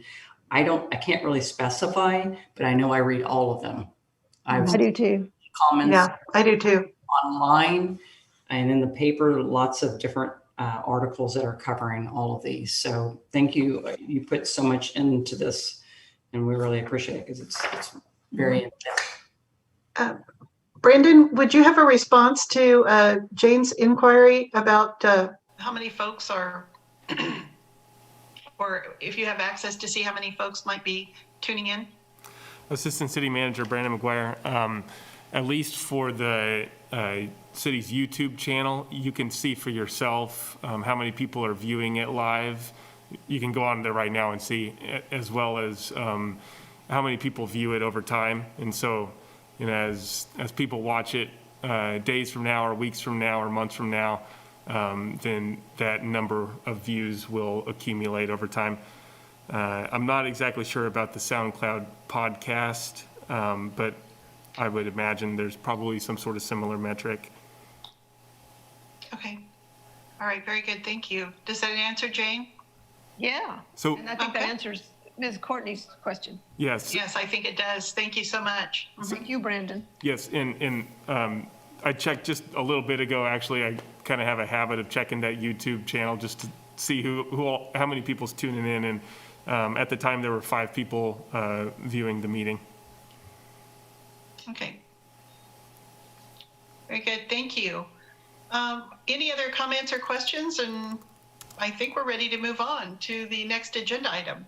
Marie. Marie Taylor, just logistically develop these on our own, and then if we spot some that seem like they belong in Someone else's question, we send those off individually to that person from the list. And then I guess the plan is that they're compiled at another meeting, or I'm just curious. Thank you. Yeah, let's close that loop. Jane. Yeah, thank you for bringing that up, Marie. We need a deadline for ourselves, and then we need to think about, you know, how we will share that information, and that's one in which we would violate COMA. So any summaries and lists that we produce will need to go to Brandon, and I guess they'll be included on the agenda so that we'll be able to read them before a meeting and talk about them there. Okay, and so thank you all. So Brandon, at what point would you have to receive those to prepare the agenda, let's just say hypothetically for the April meeting? Assistant City Manager Brandon McGuire, we can post those pretty much any time. We try to get the agenda out the Thursday or Friday afternoon prior to the next week's meeting. Like for example, this week, we didn't get it out until Monday. So if, I guess, if possible, ideally, we would have that from you the Thursday before the meeting, which would be that would make it the 1st, I believe. Yeah. Because we meet the second, yeah. So ideally, we would have it by the 1st, but we can always update through our legislative software, that the website that the agendas are on. We can always update after we post the agenda. So if you're not able to make that April 1st deadline, don't let that hold you up. Try to wrap it up as close after that as possible, and we'll upload it as an agenda update. Okay, thank you for that information. I would agree with you, Jane. We do need to submit all of our information directly to Brandon and not share it with each other, just to remind folks. Jane? Jane Gibson, board member. I know this is going to be a bit of a time crunch for me. I've got a conference that's going to knock a whole week out of that for me, but I think I can probably pull it off in addition to my job, but I can do that. But I wanted to say it's probably the best if we can get it as close to the 1st as possible, because we need to give each other time to read it. We will save ourselves a lot of time in our meetings if we don't have to go over the things that we can read beforehand. And I know we all know that. So I'm just, haranguing a little and begging, please read them before we have our meeting. And I also understand if somebody can't get them in early enough. I mean, that's just life. That's how that is. And we'll all be certainly accommodating for that. But, to the extent that we can, it'd be great to get it in as close to the 1st as possible. Okay. Other comments, questions? Bill? This is Board Member Graybill. Are you intending to discuss all 7 survey things in one meeting? I don't think that's the intent. I think we want to pull them all together. And the only way we can do that certainly is to centralize them through Brandon. And then we have an opportunity to read them and maybe review them quickly like we did with Stephanie's. Would that be? Meeting? In one meeting? I think so. That doesn't seem like that's given much attention. This is a lot of information to discuss.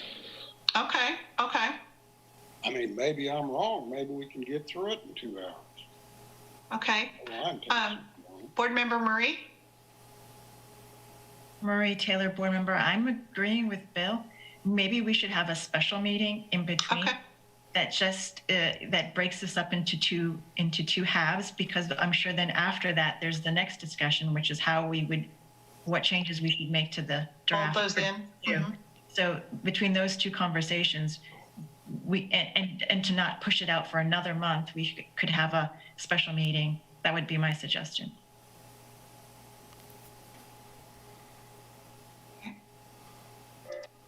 Any other recommendations or ideas from the group? Jane? Jane Gibson, board member. I've worked with a lot of qualitative data, and it really is kind of an iterative process. We won't know what we're facing until we face it, in a way. So it's a good idea to think about having a special meeting to start the process, but we don't want to lock ourselves in, I think, to a timeline that is not reasonable. It might be that, we discover that there's a lot of great information here, but not actionable, not very much that's actionable with regard to the ordinance. So it could go a lot faster, or there could be a whole lot that we really want to think about, because maybe we really missed some things that we would like to include, and those would require more discussion. So I'm just saying that we can't really know, how much time we're going to need. I like the idea of having a special meeting to start that process, but I don't think we should box ourselves in. Mm-hmm. I agree. And I would, and then by the end of that special meeting, we can maybe see where we are and what we need to do next. I'm wondering about having that special meeting after our next meeting, so folks have enough time to work on the document. Marie Taylor. So what I'm basically suggesting is that we have our regular meeting and then put a holder on our calendars in case we need a second special meeting in the same month. Okay. Make a bit more progress. So sort of like just reserve the time to on our calendars to have a special meeting if it's needed. Okay. Thank you. So, yes, Brandon Sorry, and Sanjay. Yeah, Assistant City Manager Brandon McGuire. One other option maybe is to just extend the meeting, and so you don't have to start at 7. A lot of our meetings start earlier than that in the evening, and so we could, if it would be possible for everybody's schedule, we could accommodate an earlier start time just to give you more time, so you're not going through this at midnight. Okay, that's another option. Thank you. Sanjay? Sanjay Mishra, board member. All I was going to ask Brandon to let us know when the city hall is open, because that has to be coordinated too. We may be free Thursdays, but if that hall is taken, then we cannot do anything. Mm-hmm.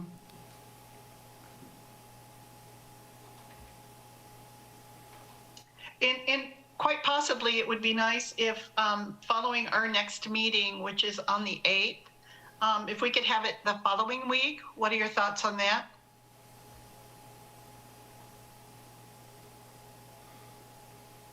Sanjay? Sanjay Mishra, board member. My thought would be to give 2 weeks, because then people will have some more homework to go through. Okay. We are digesting it right. So that would be the week of the 19th then? Yes, 8, Okay. 15, 22nd. Yeah, so if you're looking at a Thursday date, it's 22nd. Mm-hmm. Okay. Okay, so for the next meeting on the 8th, then would folks be agreeable to start at 6 o'clock? I see no. I'm Jane? sorry, Jane Gibson, board member, no. And a 3-hour board meeting is more than I can tolerate. We're going on 3 hours tonight. I can see that we're heading for a 10 o'clock finish. I think we should always try to finish in 2. And I like 7 to 9. Thank you. Okay. All right, I'm seeing some agreeable nods there. Okay, very good, thank you. Okay, so it sounds like we'll start the work then on the 8th and then look for a possible opening the week of the 19th.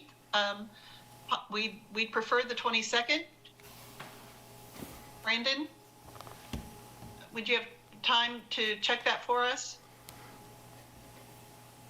Assistant City Manager Brandon McGuire, I am not able to access the schedule for this room in April. I apologize. I don't have that information. Okay. Can you get back to us as soon as you have that information? Yes, I will. Of some possible dates the week of the 19th? Yes, I will. I'll have to email, and then maybe we can do yet another doodle poll, because I know everybody's getting a lot of doodle polls in the age of Zoom. So. Okay, all right. Does that sound agreeable with everyone? With a consenting nod? Okay, all right, consenting nod. All right, so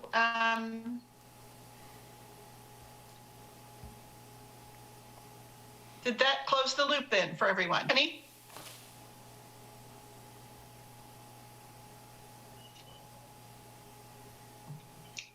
Stephanie? I didn't understand what you said. What was that?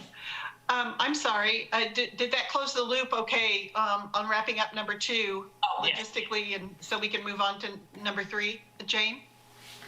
Jane Gibson, board member. I'd just like to make a request. So When we come to our next meeting said on April the 8th, that we April have 22nd? some time frame and we try to keep to that time. that's what they want, April Because 22nd. it's possible, we could go on for a long, long time. And if we would just agree that we're going to spend X, amount of time on an agenda item, that would help us to finish in a reasonable time at our meetings. And I know that's not always easy because all of us are talkers. But Okay. we can Very shoot for something like that. Okay. All right. Very good. Thank you. All right. We're on to number 3 then. Discussion of goals for the Community Engagement Committee. Should new or additional goals be identified, or should the committee focus on working through the public survey results? So we need to spend some time discussing goals for the Community Engagement Committee and explore that. Stephanie, then Jenny. Sorry, this board member, Stephanie Littleton. I kind of ran downstairs real quick because I wanted to grab a couple of other letters, communications that were sent, since we're putting things on the record, kind of to give some kudos back to a couple of citizens that took some time to write into all of us, and we all received these communications after our last meeting. So I just wanted to thank Joe Taylor and Scott Stockwell for their time and attention and all the matters that they've responded to our board. So I just wanted to put that out there On the record. Thank you, Stephanie. Yeah. Okay, Jenny?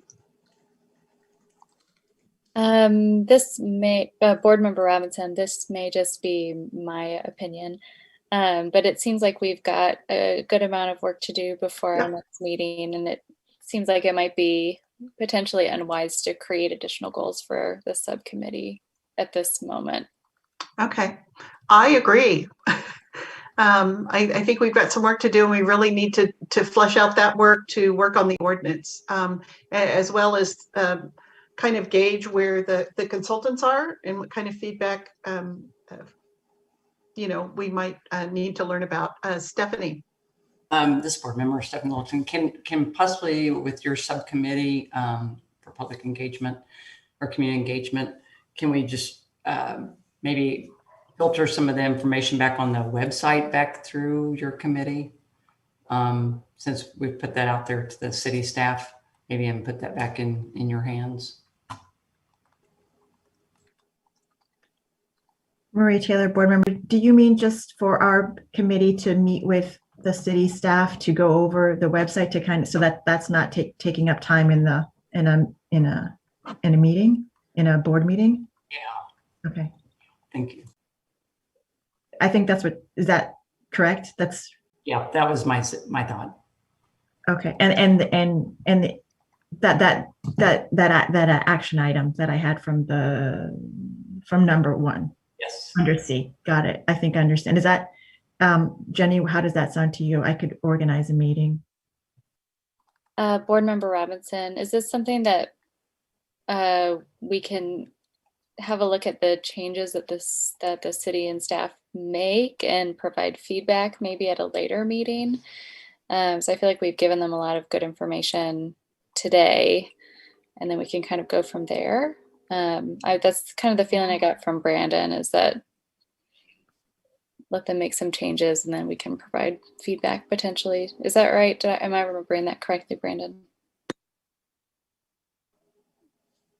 Assistant City Manager Brennan McGuire. The motion was fairly specific to direct the staff to make changes that were responsive to the feedback and then return it to the board. I'm going to have to go back and re-listen to the video. Sometimes it's hard for me to take motions verbatim, so we have to go back and listen to the video to do that as we do the minutes. But I believe the motion included to bring it back next month. This board, okay, I didn't really remember it was strictly back to the board, so that's fine as well. You know, we can leave it that way. Okay, recognizing Board Member Bill. Bill, you are muted. Mute, yeah.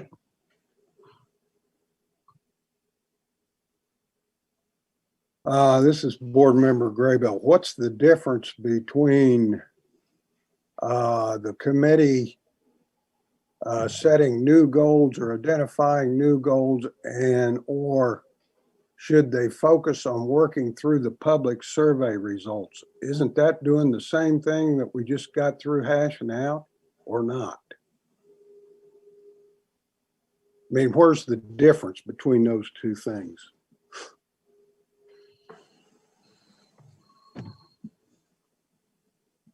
Marie Taylor. I think I agree with Bill on this. I think we did some of that work, we divvied up. So I think that part of number C3 has been handled through the prior item. Possibly what maybe a future goal would be to turn some of what we received from feedback into action items for our board. And maybe that's something that we could then present back. But at that point, it's sort of like further digesting of what the information received back would be, but that could happen unrelated to the ordinance review. Mm-hmm. I understand. I think that's that's a good recommendation. And when you say the goal is to turn the feedback into action, and that would be action that specifically, at least the priority is to make sure it's toward the work we need to continue on the ordinance, correct? Marie Taylor, I think I took that as yes, the ordinance work, which I think doesn't involve a subcommittee. I think we're going to take that feedback probably in a group meeting.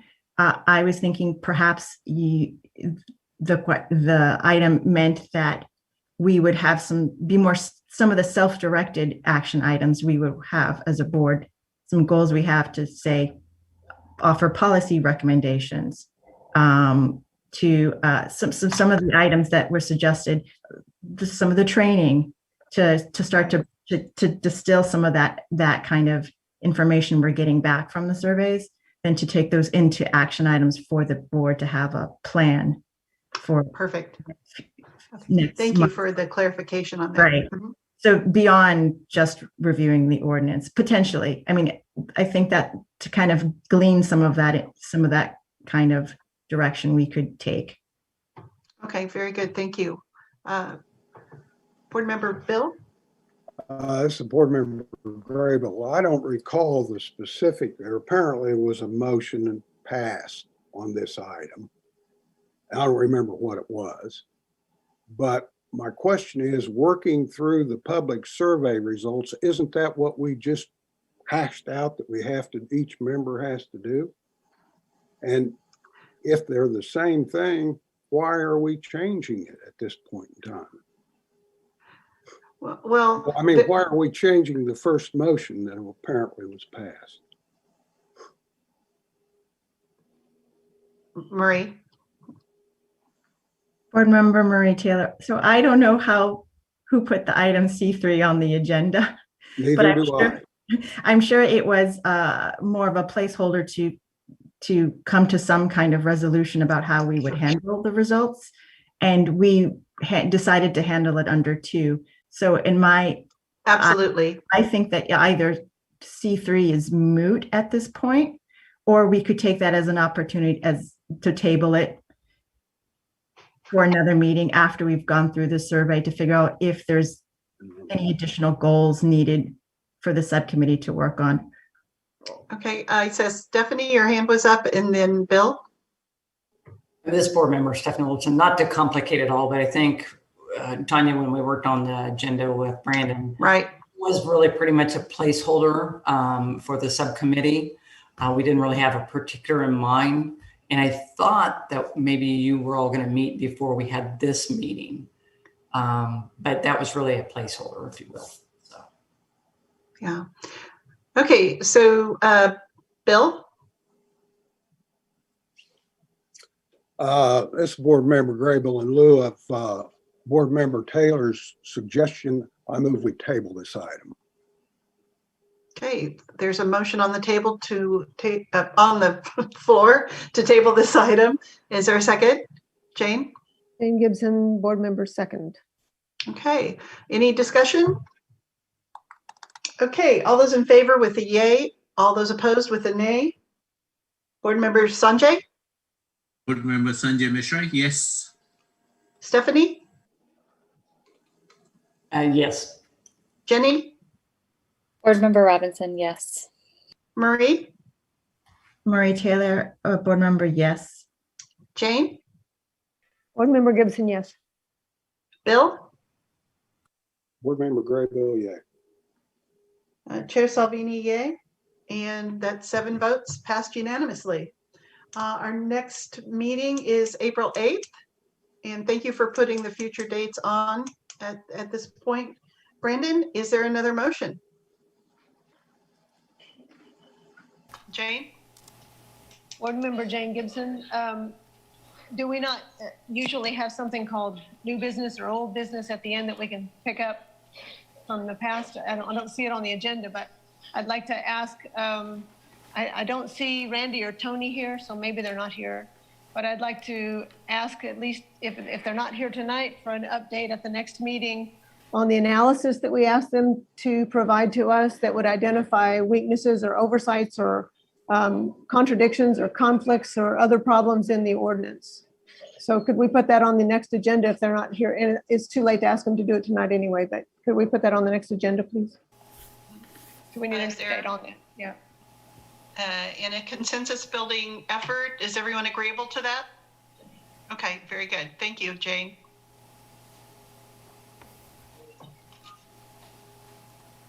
Any other recommendations? Okay, if not, is there another motion?